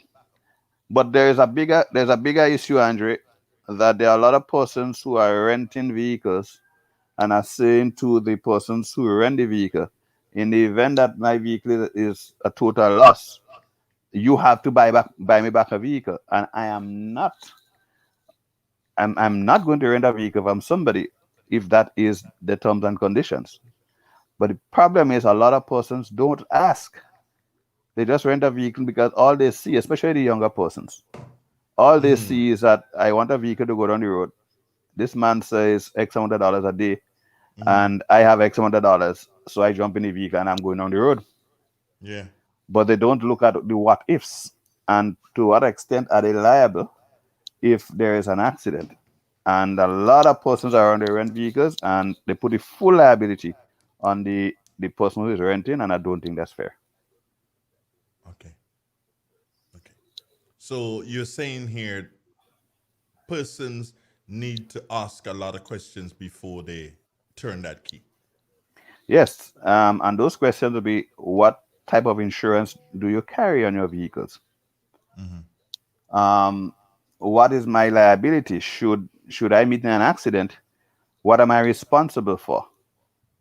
There's some companies even offer what you call collision waiver damage, or collision damage waiver. Sorry, that's the type of insurance that actually, excuse me, that provides that if there's an accident, you as a person who rented don't have any obligation whatsoever, because that is an additional coverage that is provided usually by the persons who rent the vehicle through an insurance company that absorbs you from any responsibility at all. Right? Not everybody offer it. I know that there are a few companies who offer it in terms of rental companies that offer it. But ask those questions, because you want to know when you're going on the road or driving a vehicle, what what is the liability that you're exposed to should there be an accident. If there's no accident, everybody happy. But if there's an accident, you don't want to be the one who is left holding a 30 or 40 or $50,000 bill, that you don't have the money to pay. Robert White, you gotta go do your Zoom meeting, my brother. It was nice having you. What happened? Whatever happened last week? Last week, plain and simple, I forgot. Right, and I'll tell you. Well, and more than forgot, I'll tell you what. You remember you were off air for a while, and I when I came to you asking if you're back on air, you told me yes, you were back way before. That was part of the issue. I did not connect as a result of that too, because I assumed, because I tell me and I have my radio here, so I assumed that when you're back, I would have known. So that was a mix up. But going forward, we're good. This morning, I just pick up my phone to message you and tell you I ran a little late, but I'm coming. At the same time, you called. Tell you, it's like a twins thing. Yes, man. Yes, it shows It up has always time been and like time. that. It always Time been like and that. You know time. that. The Take brother care, from bro. another mother. You got it. Take care. Okay, bro. You have a good All one. right, bye bye. Hey, hold on. I Hey. wonder if I want to be from Gene. Anyway. I have no problem being by Magnus. Something gotta work. Something gotta work. Take care, bro. All One right, love. take care. Okay, good. Right.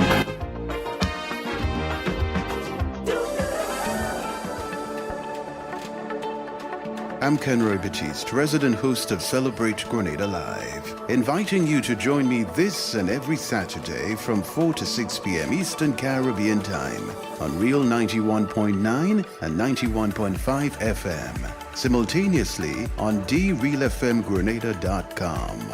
Celebrate Grenada Live, a melting pot of almost all things Grenadian, spotlighting our island paradise. Email celebrategrenadalive@gmail.com.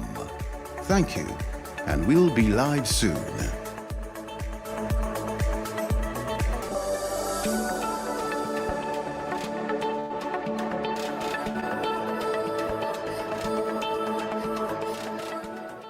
When you think of Grenville Cooperative Credit Union, what comes to mind?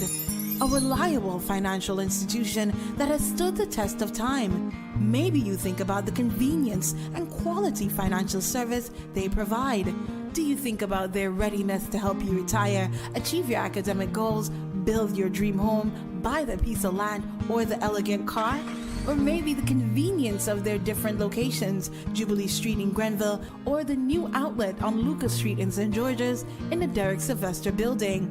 Maybe you always consider how they're always a phone call away, 442-8602 or 438-4228. They're also online, www.grenvillecreditunion.com. No matter what comes to mind, remember, Grenville Cooperative Credit Union is the best place to save and to borrow, working with you to make your brighter tomorrow. Government, private sector, civil society, academia, farmers, the Ministry of Agricultural Lands and Forestry, in collaboration with the Food and Agriculture Organization, invites you to World Food Day 2021, the virtual edition, under the theme, Our Actions Are Our Future, Better Production, Better Nutrition, a Better Environment, and a Better Life. Join us October 15 from 9:30 a.m. via Zoom, Facebook, GIS, and Real FM, as we recognize and celebrate the many successes of the agriculture sector. M&M Hardware Limited, Hope St. Andrew and Dusty Highway St. George. Shop conveniently for all your building materials including plumbing, electrical, lumber, cement, steel and much more. We manufacture roofing sheets available in 11 colors, aluminum windows, doors, inset screens and hurricane shutters. Installation services are available for all our manufactured products. Our opening hours are Monday to Friday 8 a.m. to 4 p.m., Saturdays 8 a.m. to 3 p.m. M&M Hardware Limited. Come on in and experience our affordable prices, or call us 444-6757 or 440-6757 Dusty Highway. Email us at info@mahonhardware.com or mnmdusty@mahonhardware.com. M&M Hardware, foundation to roof. Let's build together. The first word when you speak about furniture is classic. Yes, at Classic Furniture, they design and make the best in local furniture. All their products are made from the finest local wood available on island. You think it, they design it and make it to your expectations. The highest standards at the best possible price, and they also provide higher purchase for you, their valued customers. Located on Ben Jones Street in Grenville, with their factory at Chantimel in St. Patrick. That's where you need to visit when looking for products made of the finest local wood. They deliver and install items at no extra cost. Your satisfaction is their mission. The extra step is taken to ensure their customers are completely satisfied. They do doors and finished kitchens, supplies mattresses, and restores antique pieces to look like the first day they were made. Hey, give us a call on 442-4645 and 442-9726. Classic Furniture, Grenada's homegrown furniture producers.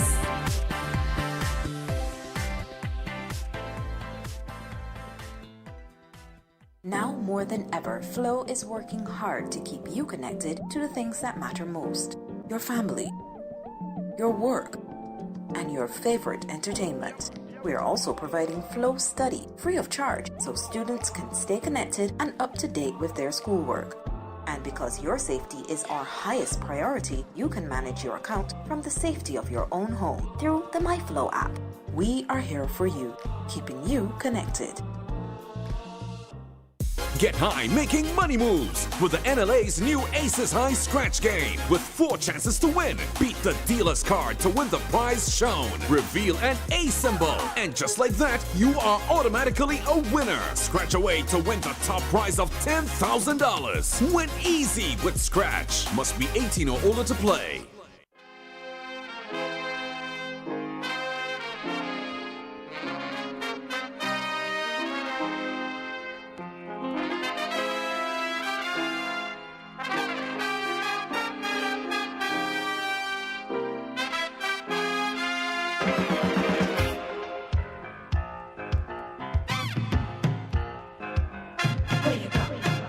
It's real. It's 91.9. I do believe that I still have Stan Philip around there. Stan, are you there? I'm there. Are you Stan? hearing me, sir? Hello? Yes, I am hearing you. Yes, I am hearing you, but you sound so... The delay is so startling. I know. It's kind of strange, though. I don't know why. Maybe the service you're using, I don't know who's your service provider, who will remain nameless. I'm so using it could be this. I'm using the service that went down for 2 days. I don't know. I never lost my service for 2 days. No, you didn't. But many people lost service for about 2 days. Came back last night at home. Came back last night. Uh-oh. Yeah. I don't know I heard you asking Robert a question with regard to the rental. I didn't hear his response, but the person who has to be worried about the type of insurance that the vehicle has is the owner, not the person who's renting. Because if that vehicle is totaled, it means that the owner will have to bear the cost of repairs. Well, some of them may want to say to you, if you rent with a third-party insurance, that any damages to the vehicle should be borne by you. Now, if you're renting a vehicle and it has third-party insurance, you should not sign to do any repairs because the owner would have deliberately decided that he's going to take care of any losses on his own. Now, if he has comprehensive, he can have you contribute towards his excess. So there'll be a certain amount that you would probably have to contribute if you are in error as far as the accident is concerned. But if it's third-party insurance, he can ask you. Well, he shouldn't ask you to make any contribution if the vehicle is totaled or damaged, because he would have deliberately taken the decision to bear that loss on his own. As I said, so he should be the one who should be worrying about the type of insurance he has on the vehicle. So if you rent a vehicle, the rental company would say, if there's an accident, you are responsible for the first $3,000, which usually is the excess that you will have to pay into the insurance if there's an accident. So I don't know if it's a wise thing to have a rental vehicle with third-party insurance, but if they do it, that means they're prepared to bear the loss on their own, on the cost of repairs. Could it be could it be a mandated thing that, hey, you can't do that? Because there's certain rules and regulations that companies like Hertz and others have to follow. And could we mandate it that, okay, if you're doing rentals, then these are the rules and regulations that you follow? But I think what would be mandated is the whole question of third-party liability. You have to make sure you have insurance to take care of somebody who gets injured or has property damage as a result of your vehicle. But you can't mandate somebody to protect his property, because what comprehensive does, it provides you with a level of protection as far as your property is concerned. If you as we say in Latin, volunteer non fit injuria, where you voluntarily assume the risk, then you take the loss. So that is something that I don't know if they will want to mandate. The same way the law says that you need insurance to drive, it didn't tell you which insurance to buy. The minimum required is a third party. But you on your own would say, okay, I need coverage for my vehicle, so I'm going to do comprehensive. So the mandate under the law is only for third party insurance. Yeah, but Stan, don't you have a responsibility, even as the person who provides the car? Don't you have a responsibility to the person that you're renting to? Don't you have a responsibility to them in relation to providing that? Do you understand? Yeah, you see, what I would probably hope is going to happen is that when somebody rents a vehicle, the minimum cover that he will get is for his personal injury. If the vehicle is an accident, most comprehensive insurance have a section for personal accident injuries to the driver and the passengers, right? Now, that I'd be concerned about. If your third party insurance, not if, I know your third party insurance does not cover that. So if you have third party and you're injured, there's nothing for you to get. If you have comprehensive and you're injured, depending on the policy you have, you can also claim as a driver of the vehicle. So as far as the rental company is concerned, his responsibility is to protect a third party, not the renter. That's when he does third party. So I would agree that there should be some regulations that mandates him to give protection to the person who's paying him to use his vehicle. Because that's what you do when you rent a vehicle, you're paying somebody to use the vehicle. And if you're injured, he would say to you, well, I have third party insurance, your injury is not my business. So that I would agree. But as far as the damage to the vehicle is concerned, I don't know if the law wants to mandate that you protect your own asset. That's on you. Yeah, but once you're gonna let somebody else use it, meaning that somebody's paying you to use it, then you are supposed to be responsible and for what happens to that person when that person is using your vehicle. I mean that's how I look at it. But Stan, even if we skip off the insurance boat for a minute, there are so many things that I believe that in coming out of COVID, there's so many. Well, no, not coming out, but in living with the new normal, there's so many things that we have to ensure happens in order to facilitate quality living for our citizens. For instance, Stan, you can still walk or you can still drive around the country and maybe on a Saturday or on a Sunday morning or Saturday morning, especially around Christmas time, Stan, and you will find that you can purchase meat from different people. And these butchers do not necessarily have license. And yes, somebody from the Ministry of Health may pass and inspect the organs that they're supposed to inspect, but they may not get there in time and you probably start to sell already. So I'm saying that all these things probably we need to start putting the ducks in a row.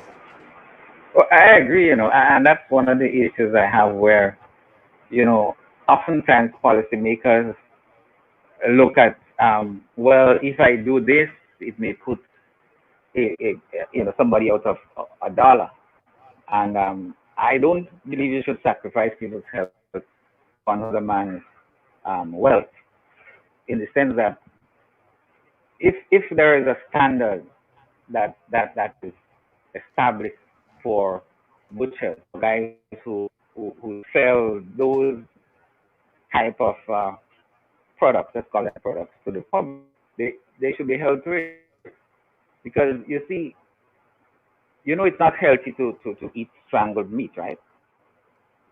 I know that. So when somebody's butchering on the side of the road, what evidence have that not a strangled animal. Yeah, you I, don't I have any used to evidence go for that. around, exactly. I used to go around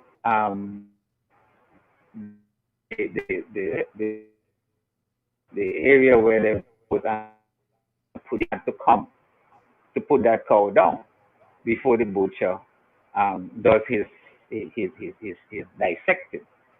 Mm-hmm. That's how I know it used to happen. I don't even happen. No, the police came with this um, gun, pellets or whatever it is, and shoots the animal.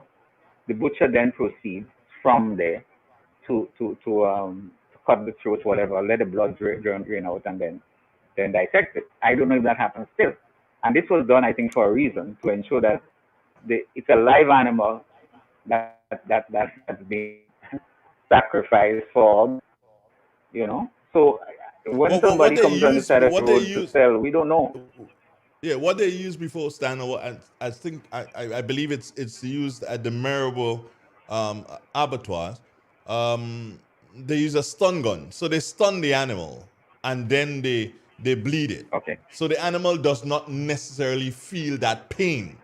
So the animal, as they would tell you, it is less stressful, and the meat then is better to eat because it does not the trauma. The animal did not go through any trauma, and thus something to do with the blood in the veins doesn't stay or whatever. It flows out because of how whatever. But it has to do with that.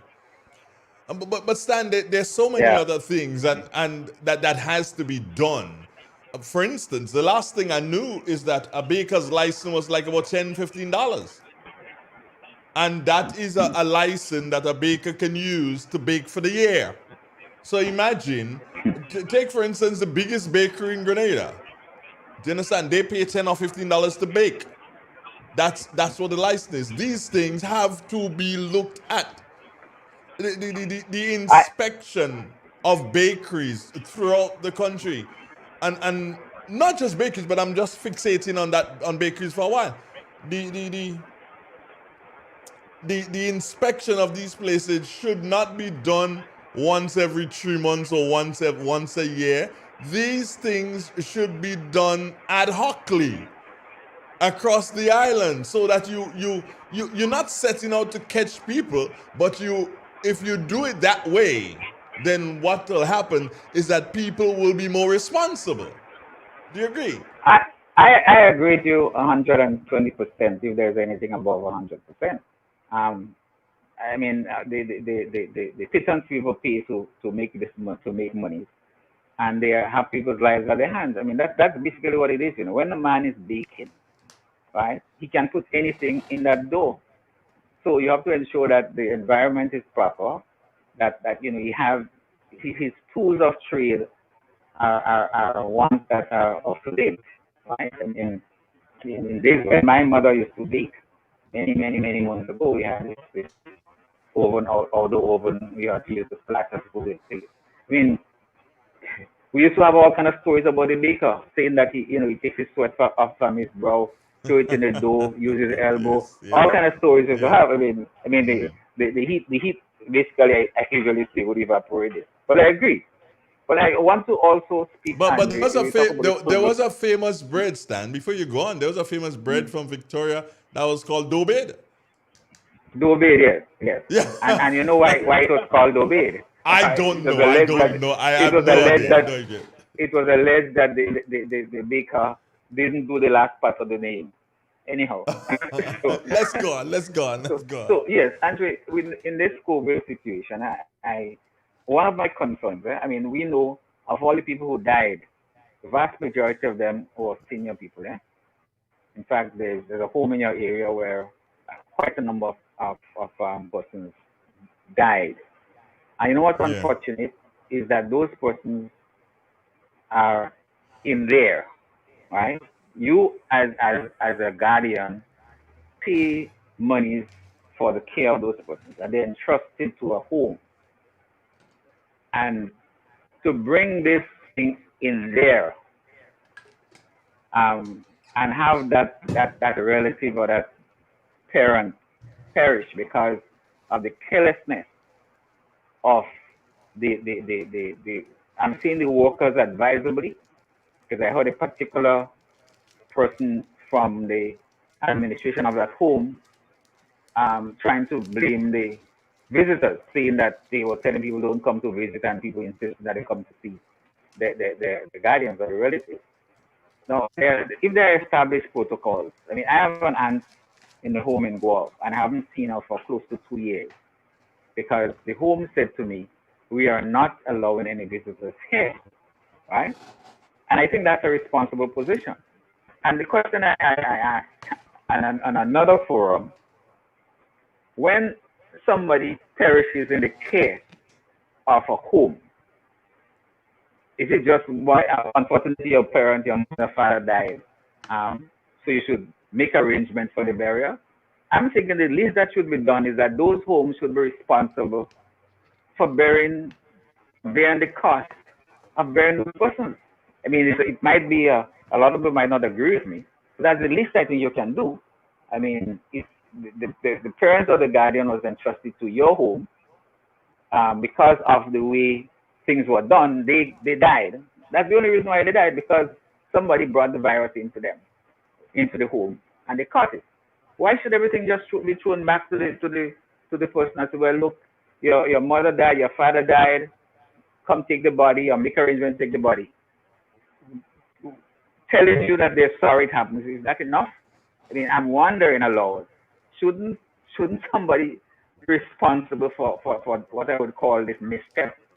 I mean, I know this is something that a number of people would not like to hear, but I think somebody should be held responsible for this. I don't know. I'm just saying it. I could be off my rockers. That's why if my aunt had perished because of COVID, I would go after the home. Honestly, Andrew, I'll go after the home, not to make money off it, but I'm saying the least we can do is to bear the cost of a decent burial for that person. I don't know what you think about that.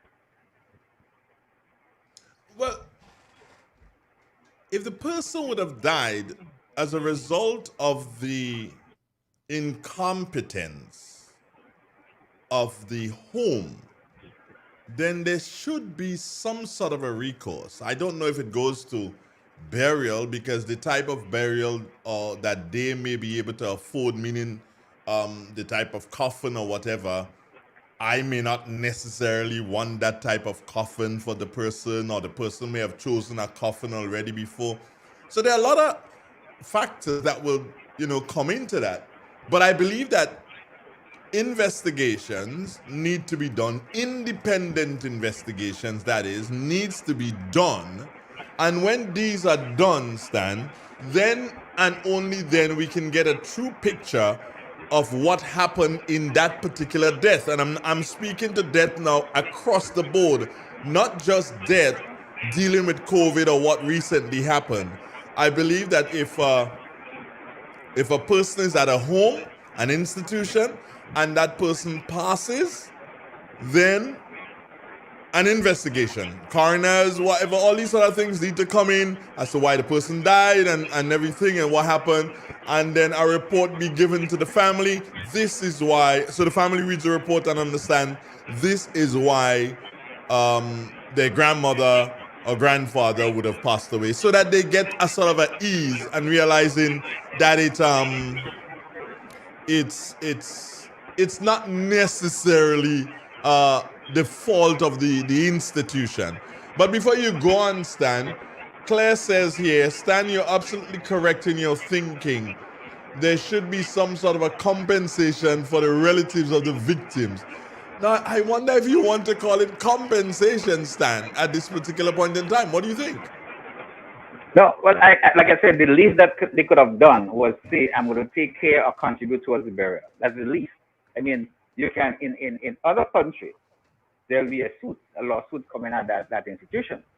And the court will determine the level of compensation, if any, that this person has to get. But I raised the question of an investigation in another quarter, and I was told that the home is doing the investigation. And I said, excuse me, how could you as the police themselves, No, you can't do that. And you know, unfortunately, Andre, I have to say, it is because of the reason why I'm saying that the responsibility is on the government of Grenada to ensure that that investigation is done. And I get the impression that the government doesn't want to appear as though they are they are getting involved in a matter that is church related.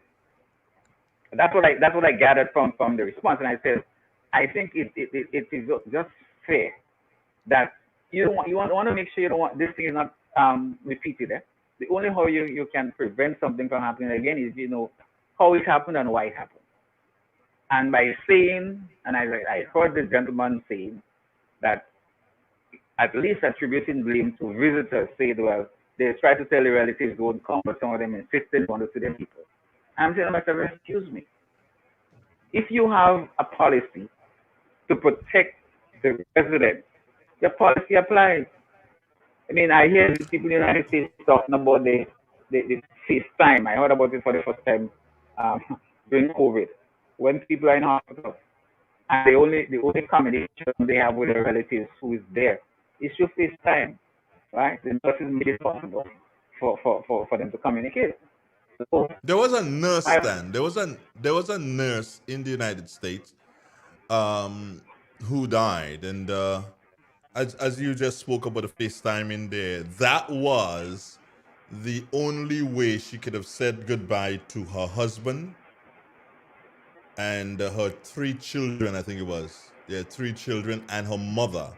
The only right. how she could have said goodbye to them was using FaceTime. And she said goodbye Right. because the nurses, well, she's a nurse and whatever, and she knew what she came down with the COVID. But the nurses would have said to her, hey, you are going to go. And she chose to say goodbye to them via FaceTime. I think they kept the video and all that. Right. Yeah. So I mean, we in different times, and I just feel, I mean, that particular matter, it seems as though it has been swept under the carpet. It's gone. The people are. I mean, I sat Andre for about 45 minutes listening to that news, and about 85% of those persons, you can see that those persons who were being featured there died as a result of COVID in the homes, right? And I'm saying, why can't we move towards preventing something like that from happening again? And the best, as I said, the best way to prevent it is to ensure that the reasons are given. I'm told that the home is closed. I'm told that the home is now closed, and the residents have been transferred to go off and to another place. Well, I've been told different. Is that the home is not closed. The last thing I was told is that there were a couple of persons there who still had the virus, and the workers were still there taking care of those. And I'm saying that's the last thing I was told. I don't know what's the present situation, and that is like about a week or two ago. I was also told that the inmates who did not have the virus were shipped off to 2 other homes. Okay. So as to, them to have care in those homes. So I don't know what's the present situation. I'll have to do so and do a double check and report to you tomorrow on this stand. But okay, here's hold on. Here's Claire also saying that it is a major cover-up. They falsely claim they inform relatives and or guardians about vaccination of their loved ones, and that was not the case. Well, I have to hold on. I have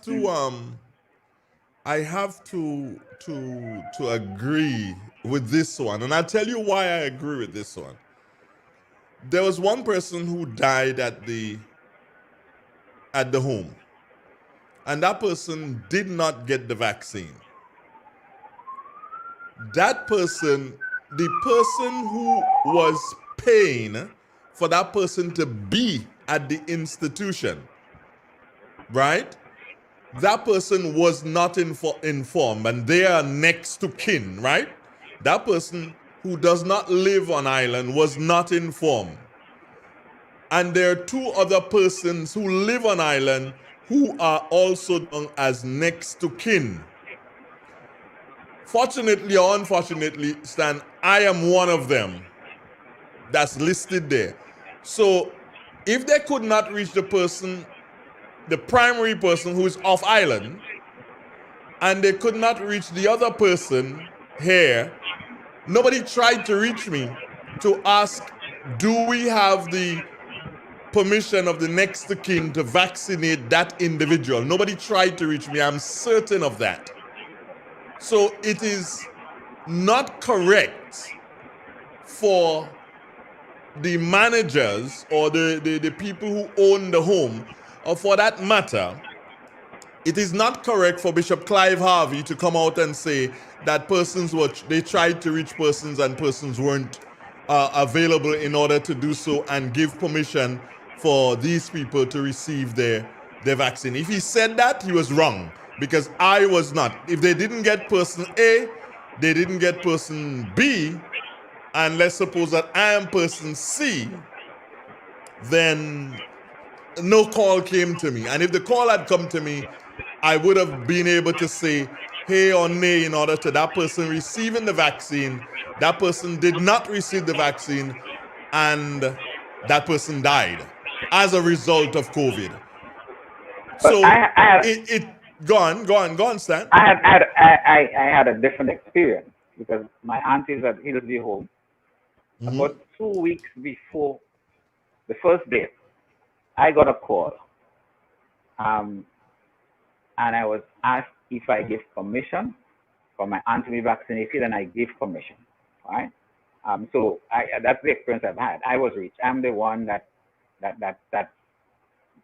responsible for her at the home. So like I said, I have a different experience where they reached out to me. In fact, I have to say that my experience with Hillsview Home in Guelph is a very good one. I mean, these people reach out for everything. They want to take her on a bus trip, they'll call for permission. They want to take her to the dentist or whatever. Of course, I have to reimburse. But I'm just saying, we have that kind of close relationship where they would contact me and I would give them. They did ask for permission and I gave the permission. So I did hear Bishop say that some relatives did not agree to some of the residents getting vaccinated. I heard him say that. So, I guess it's the different homes, they're owned by the same organization, but the management, I think, is what makes the difference. And I am of the opinion that the ball was dropped by the management of the home in St. Patrick. I am of that opinion. I could be wrong. And so I think for us to merge the stories together, what I heard, when I heard that the home was closed, I think I can piece it together now. Those persons who I was told that people were transferred to two other homes.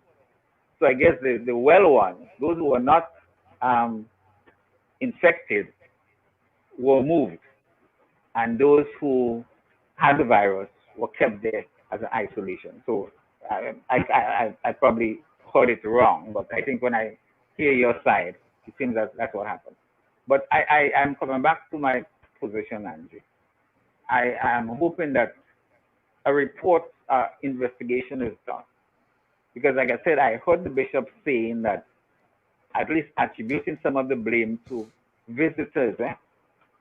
But how could you attribute? How could you do that, Stan? When this flies in the face of all the persons who are who have been affected by this from the Hilarion home. Because to go to the Hilarion home, Stan, the front entrance, years now, a gate has been put on the front entrance, and that gate, Stan, was put there not to prevent people from coming in, but to prevent some of the inmates from walking out.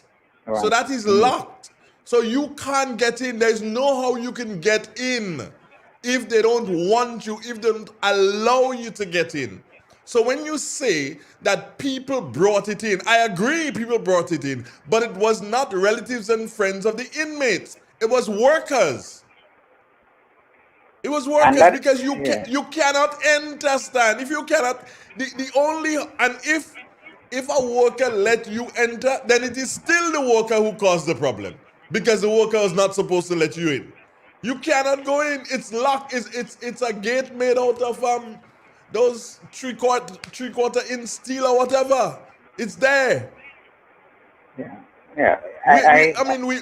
We have to stop this, and I believe that the bishop owe an apology to the people who lost relatives at the Hilarion home in St. Patrick. I can't speak for other homes, but I can speak for this one.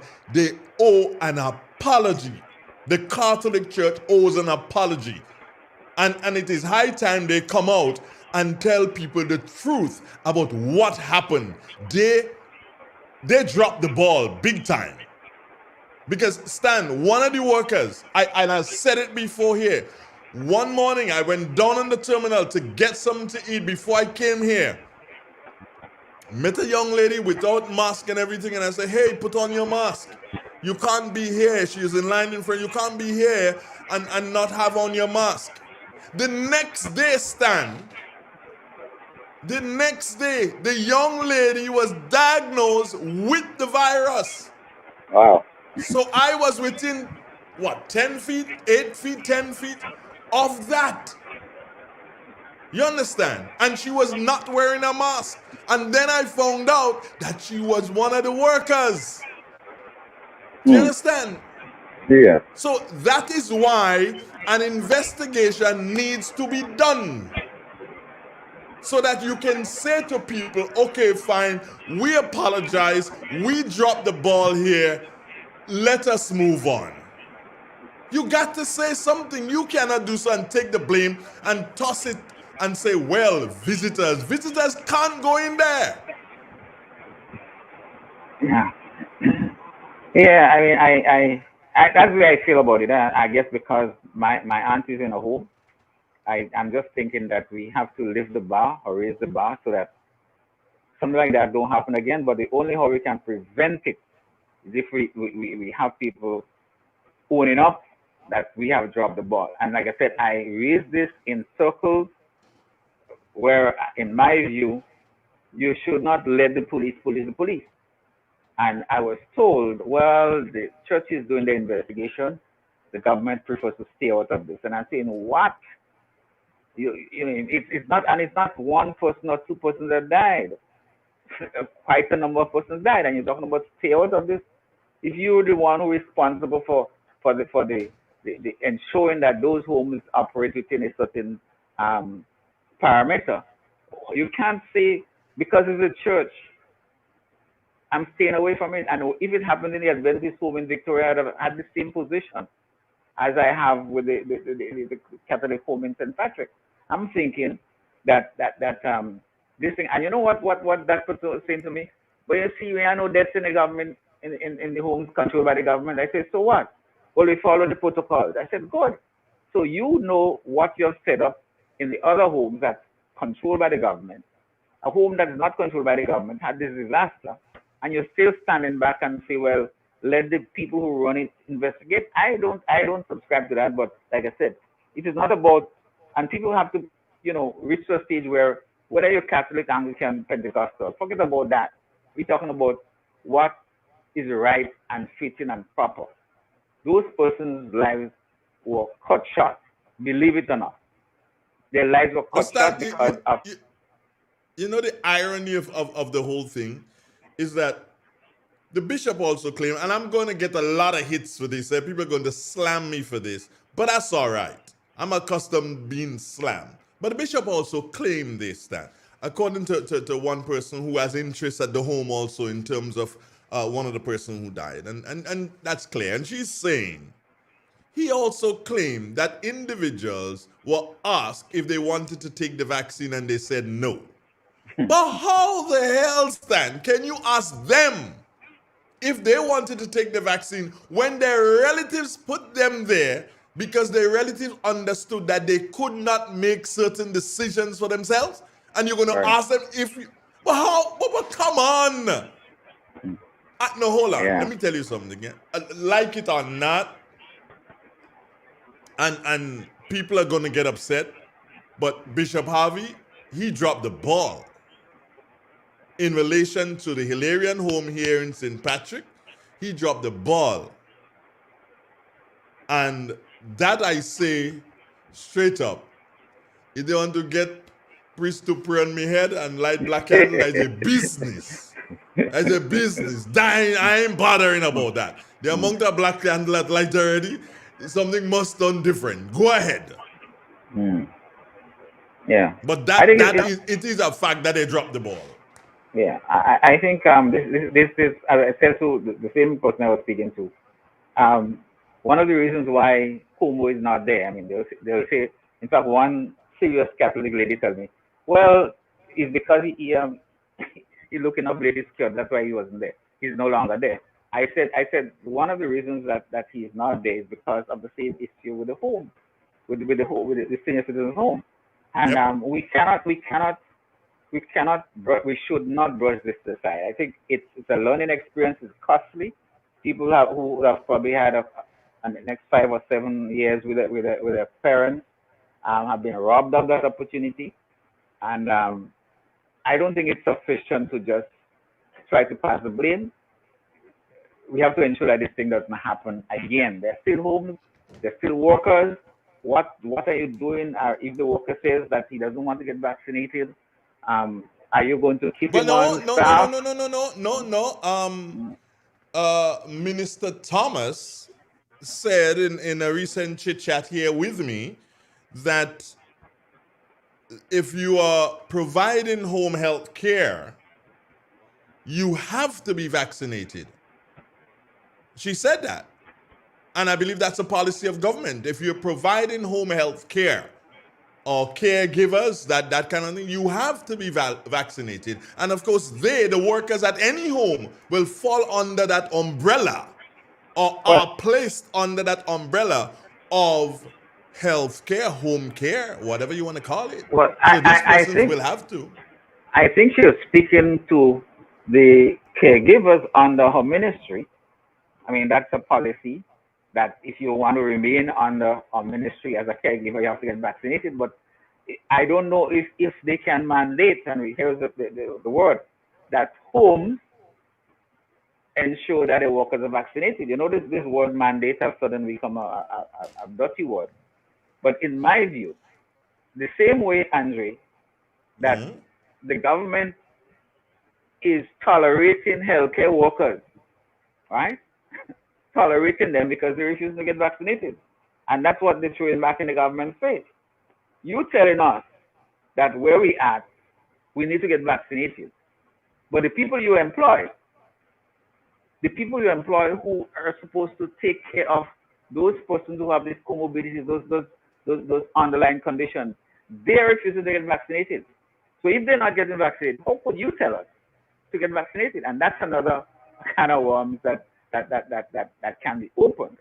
Because in my humble opinion, and that's why there's a leader in the Caribbean that I admire.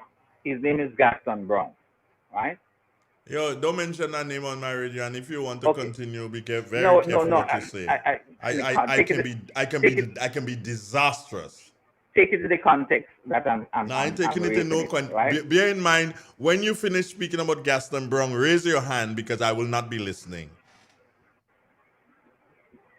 Anyway, I'll say it whether you probably not listening, but the listeners are listening.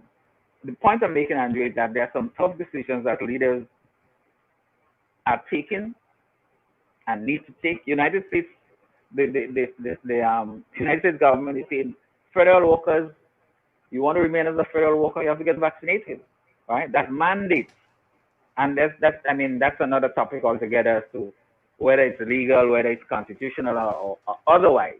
And I remember saying to a friend of mine, and I think I mentioned it to you, and I said we should talk about it on this program, that every person owes the other person, the person next to him, around him, what is called a duty of care. If I walk into your house, I slip on your steps or in front of your door, and I get injured, I can sue you, Andre. You invite me. I come. I fall. I get damaged. You are going to be sued because you owe me a duty of care. Right? That's the law. Now, as an employer, every employer owes his employees a duty of care. And if an employer gets injured on the job, his employer is held responsible. So if an employer decides, these are my conditions, if you want to operate within my space, I have to protect myself because I can be sued. Do you know that if somebody can prove that they contracted COVID at their workplace, they can sue the employer because you have breached his duty of care?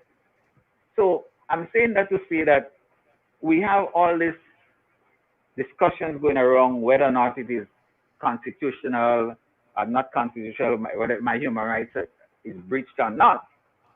And I asked you about a song the other day with Shadow's song, human rights song, right? Because your human rights should not infringe on my human rights. So these are things that we have to take into consideration when we're having this discussion. Yes, I agree, it's up to an individual, but at the end of the day, if my space that I'm responsible for, I'm paying rent for this building, if the space I'm responsible for needs to be protected, I have to take the steps to protect it. You can't tell me, well, look, you can't tell me to wear a mask inside here. That's my right, not to wear a mask. You can't tell me I cannot come in here if I'm not vaccinated. It's my right. So it's my right to say to you. And SGU, what people don't realize, what SGU did, they did not prevent it from working on. SGU was saying, if you want to come on my premises. Is saying. Is saying, if you want to come on my premises, these are the conditions. The same way, Andrew, if you're working with any institution that requires, well, in Grenada probably might not be the case, but the United States, that requires an ID for entry, right? Even if they know that you're General Andre Donald, commander of what forces, if you don't show that ID, they're not going to let you in. But Stan, not only that, not only if you don't show the ID, there are these places that are so highly classified to enter that not only do you have to show your ID, but the security has to take your ID and run your ID because the security doesn't know that 2 hours earlier you lost all your rights. Right. And you can't enter. So when he runs your ID, when you get to the gate and he runs your ID, bang, everything is okay, then you get to enter. If he sees, bang, no entry, that's it. Sorry, no entry. He doesn't care if you're General Brong, General Mitchell, General Stan, General Andre. He doesn't care about that. Right. Yeah. So I mean, I think we need to, as we continue to navigate through this challenging period, people have to broaden their scope of thinking and stop, as I said, stop trying to look for excuses and operate within the current parameters. I mean, I'm saying this on air. I had a challenge as to convincing certain individuals in my house to get vaccinated, right? I still have one that is not yet vaccinated. But the others have, after I rant and rave and all of that, I decided let me go quiet. And the other two that I really wanted to get it done, they quietly went. In fact, I remember I could say Anne-Marie might get vexed with me. She came back, she told me, I have to make sure that I'm okay before I get vaccinated. So I'm going to go see the doctor. So she went back to the doctor. The doctor said to her, your result shows that you're okay. And the doctor is a good friend of mine. He said, but I'm telling you, you're not leaving here without getting vaccinated.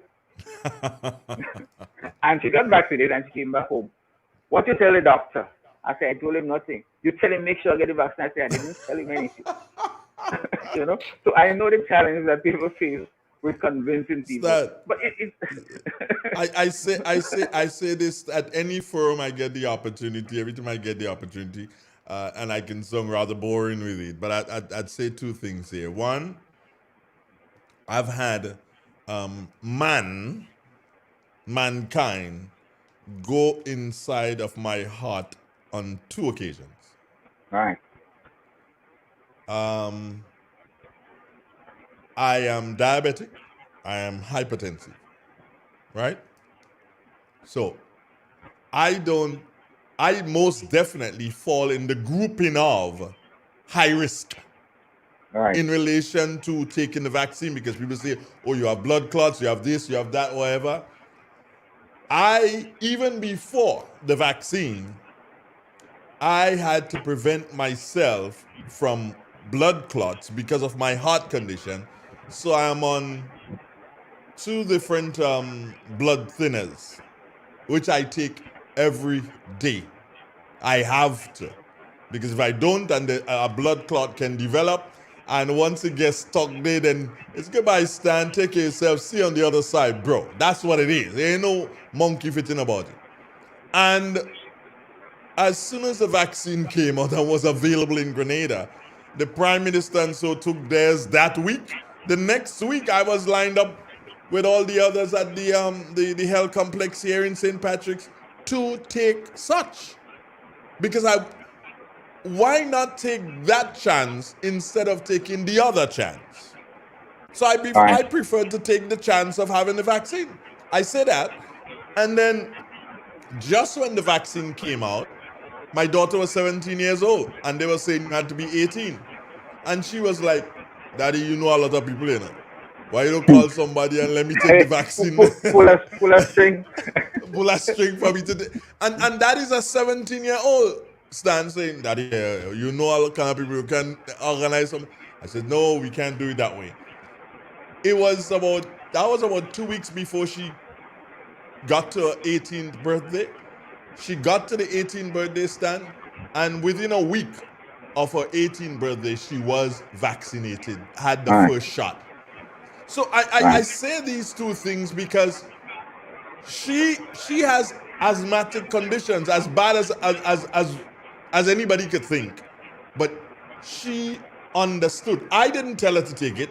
Her mother didn't tell her to take it. She understood her conditions and she made her choice.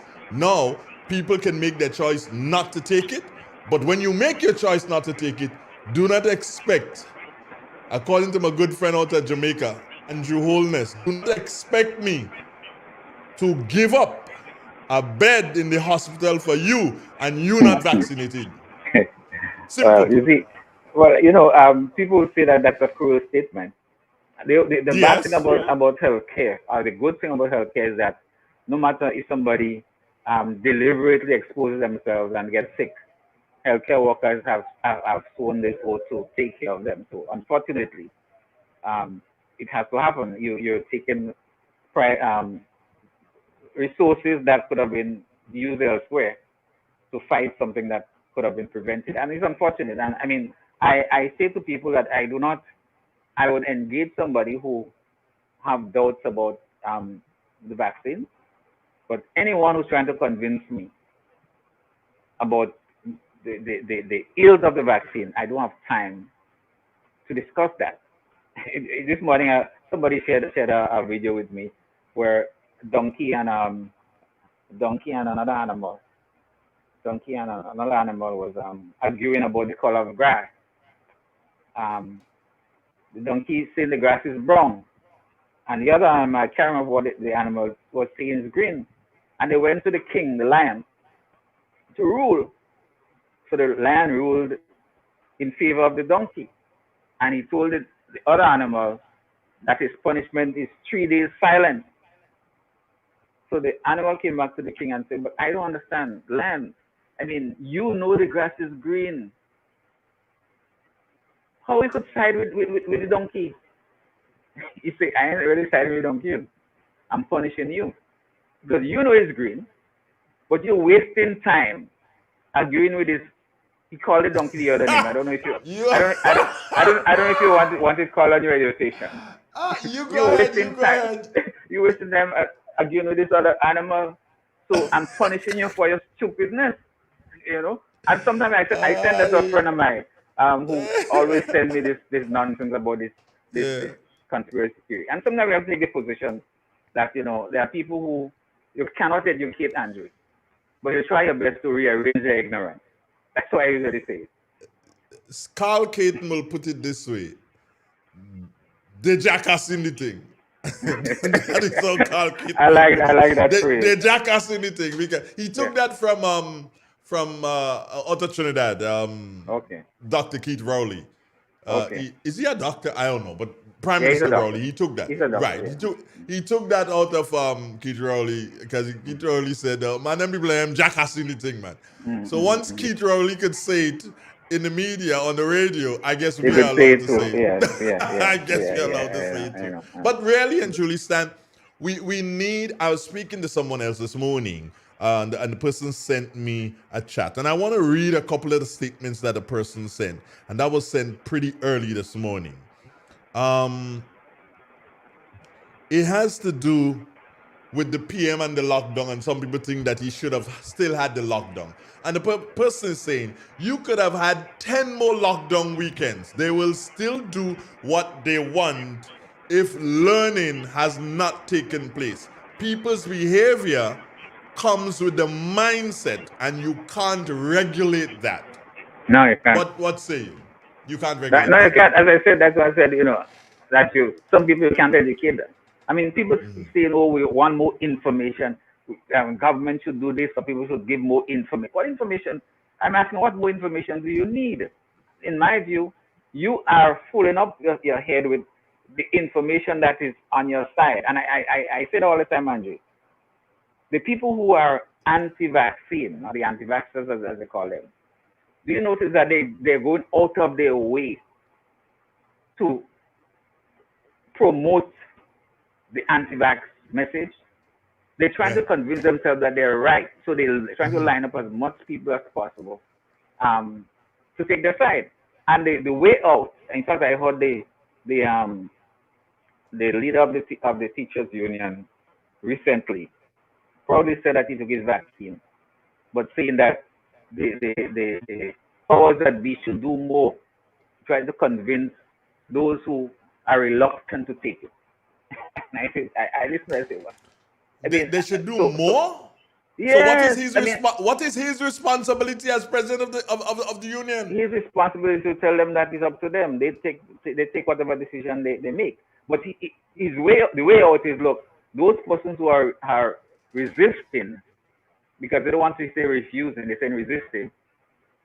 They're doing that because they still have their concerns over the vaccine. So that's the new slant. Give me more information. I get convinced. In fact, Dr. Martin, I heard him recently saying that whenever you have this session, he gets a few converts. It's like you have a crusade and 300 persons coming, 10 get baptized. They all heard the message, right? So, but then you tell yourself, if I'm telling you the same thing over and over and over, and you're still saying you want more information, well, go to school. The doctors go to school. You're hearing them speak, right? They're telling you things. How else you want them to dissolve it in water and give you to drink? How else will you get information? When the people who have the information give you the information, but you refuse to accept what they say because you read something on Facebook with some doctor who I don't know where he got the qualification, and you believe him. So you have already taken a side. You have already done that. So what you want me to waste my time talking about? Stan, and the interesting thing is that the doctor was so smart. He says, I am Dr. whatever from Oxford. Mm-hmm. And everybody figured that, okay, fine. He went to Oxford. Bloody man lives in Oxford. And he said the truth. I am Dr. John Right. Joseph from Oxford. Oxford, yeah. Mm-hmm. So everybody's like, oh, Oxford. So that means he went to Right. Oxford University. Oxford No, he University, did yeah. not. He didn't go to Oxford University. He's from Oxford. There's a place called Oxford. Yeah. You know, and that is you know what is so very amazing? is that we believe in science and technology. Yeah? We accept and embrace the technology, Stan, but we want to pick apart the science. They go together, they're twins. You either have them or you don't. Science and technology is together. And that is what people have to understand. You cannot just take the technology. You want to do so and use the WhatsApp and the Bing and the whatever you do and whatever. You want to use all these things on your smartphone. That is the technology. But you do not want to embrace the science. Because the same people who are smart enough to do this, Stan, the same people who are smart enough to do this, guess what? These people are their compatriots on the other end. They're the ones who make the vaccine. It's two set of bright people, some bright with joining wire, and some bright in mixing concoctions, if you want to call it that. That's what it is, plain and frank and simple, science and technology. But Stan, I thank you for this morning. We've gone to you took your hour nonetheless. You were late, but you took your hour. That's the way. Yes, I got my hour. Yes. Yeah, you got your hour. Yes. But let me ask you, and we're speaking here in code. Stan, did you do any research on the thingies? No? No research? No, after we spoke, I thought we had agreed that you would go that route and we would pursue the other route.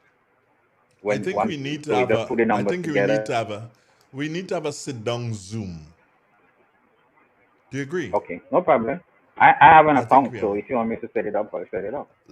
I'm not talking about this 1 hour thing, and I have an account. No, likewise. I'm paid. Let me finish. I have a paid account too. I too have a paid one, so stop trying to bring off on me. I too, Real FM has a paid one. I find you getting on, Stan. Don't do that to us. Don't do that to us. We're not like other entities who go on and when that 40 minutes after 1 hour they have to come off. They have to end. We're not like that. No. After hanging out with you, how could we be like that? We can't be like that after hanging out with you. Well, that's a compliment. But Stan, again, that's a compliment. And you know I don't give compliments just like that. You know that. You know that. Exactly. Yeah. Anyway, my brother, take care of yourself. God bless. And we will be in contact with each other. Sure. Take care. Okay bye-bye now. Right, good.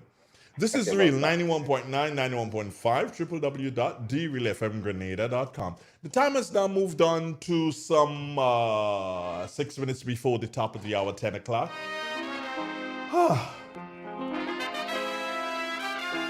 That was a tough one this morning, don't you think? Yeah, from Robert and Ryan to Stan. Oh, but I enjoyed it. We take a break and news at the top of the hour. You better believe that. Ozone really gets it clean. Get with the Ozone family line of products. Ozone liquid laundry detergent. Perfect for your semi or fully automatic washing machines. Yet suitable for your hand wash. Soft on your hands. Ozone disinfecting cleaner. It's the most powerful disinfectant and cleaner with a long-lasting fresh scent. Tackles every job around the house or office. Ozone detergent powder and ultra soft fabric softener gets your clothes clean with a natural freshness, keeps your colors bright. Choose from the wonderful scents, soft flower, ocean breeze, and the new aloe vera. Keep your kitchen sparkling clean with the Ozone dishwashing liquid, Ozone sponges, and cleaning cloth. Ozone toilet bowl cleaner removes lime scale and kills germs while giving your toilet a refreshing scent. Ozone really gets it clean. Marketed and distributed by Calico, Frequente St. George's, and are available at shops and supermarkets nationwide. Need a quick, convenient way to pay your bills and avoid lines? Use the online banking feature from Republic Bank, First Caribbean, or Co-op Bank. Contact them today to set up your online banking and enjoy 24-hour convenience to make your bill payments. Stay safe. Grenlec, we are united even when we are apart.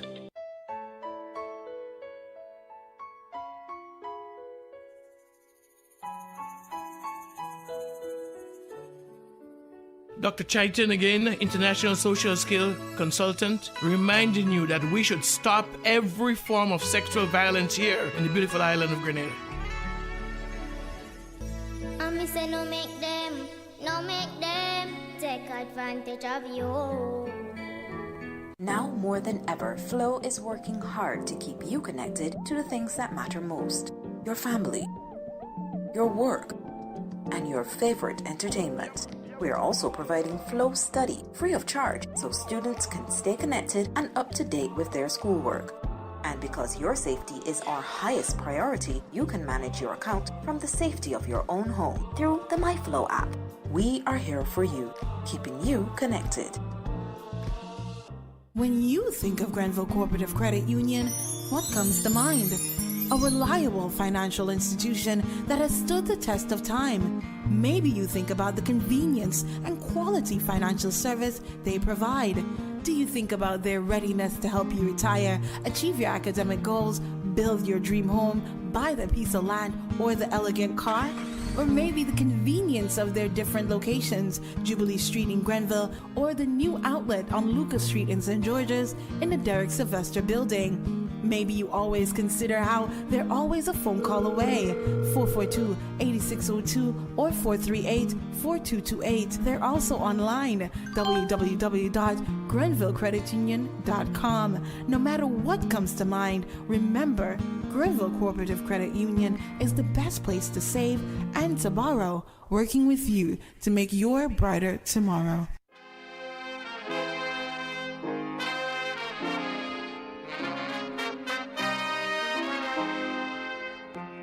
Who wants to save 30%? Everybody! Now more than ever, Flow understands the need to make your dollar stretch. Our new bundles can help you save 30% off your current bill. Plus, get a free speed upgrade on your in-home internet. Simply add your mobile to your current home services account and save 30%. It's easy. Sign up now and save. All on the most reliable fixed and mobile network on island. Visit a Flow store or call us at 1-800-804-2994 for more information. Flow, it only gets better. Terms and conditions apply. Dear customer, please help us limit the potential impact of COVID-19. If you have cold, flu, or COVID-19 symptoms, please postpone your visit to Grenlec. We recommend using online banking to make payments, available through Co-op Bank, Republic Bank, and FCIB. You can also use check drop boxes at each of our locations. For bill balances and other information, call 237. For additional support, email customersupport@grenlec.com. Green's Concept introduces the latest innovation in air conditioning technology in Grenada, providing the most energy efficient, environmentally friendly air conditioning units in Grenada. Using a natural refrigerant, our air conditioning unit systems are up to 40% more energy efficient than the current units used in the Grenadian market. Powerful cooling while using less electricity and very inexpensive. That means more money in your pocket. We offer free delivery to all locations of installation and installed by top quality trained professional engineers with over 20 years experience in the business. Contact Green's Concept 417-5460 or 442-1663. Email greensconcept@gmail.com. At Green's Concept, we cool you and the planet. Green's Concepts announces special prices on 18,000 and 24,000 BTU units. You have been saving on power, now save on prices. Call us today.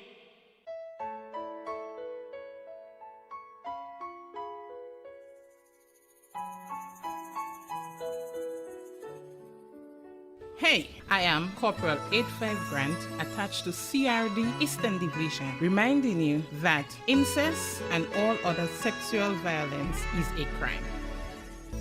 And me say no make them take advantage of you. Triple N. Informative, entertaining, and first. Every hour on the hour.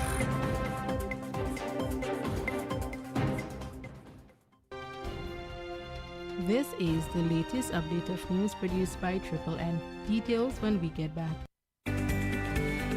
Grenada Electricity Services Limited will host its 62nd annual meeting of shareholders virtually on Zoom on Thursday, 21st October at 10 a.m. Each attendee is required to register. To ensure that attendees are shareholders or proxies, registrants must be verified by the ECSE. To allow adequate time for this process, we encourage shareholders to register early.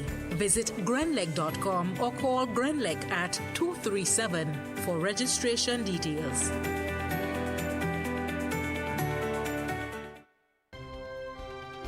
Welcome back. Locally, the Grenada Tourism Authority announced on 11th October 2021 the destination will become even more accessible with increased airlift from the United States and the resumption of services from Canada. The timing comes just ahead of winter when the Caribbean is especially appealing for North Americans who are already dreading early darkness and frigid temperatures. In the region, in Trinidad and Tobago, a higher number of COVID-19 cases have been reported in pregnant women. Ayana Carter has more. Dr. Adish Surjit Singh, the director of the Directorate of Women's Health, noted that 744 women have been diagnosed with COVID-19 since the start of the pandemic in March 2020 to present. During January to August in 2021, 504 cases were confirmed. However, in September of 2021, the 161 cases were recorded, which he said was the highest to date. For October so far, 21 cases have been reported. Dr. Surjit Singh could not give a particular reason as to the increase in cases in September, as research is still ongoing to determine that cause. The doctor said to combat this, vaccination continues to be highly recommended for pregnant women, as this demographic is one of the highest risk categories. Pfizer is the vaccine that was recommended by the WHO and is employed by Trinidad and Tobago that is safe for pregnant women. And 714 pregnant women have been given their first dose of the Pfizer vaccine. 374 have received their second doses and are considered fully vaccinated. Thank you, Ayana.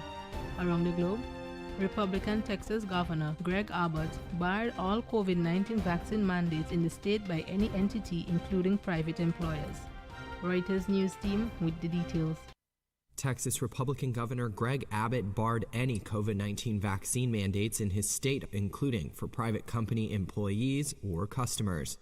Abbott's move comes a month after President Joe Biden's call for businesses across the country to fire workers who aren't vaccinated.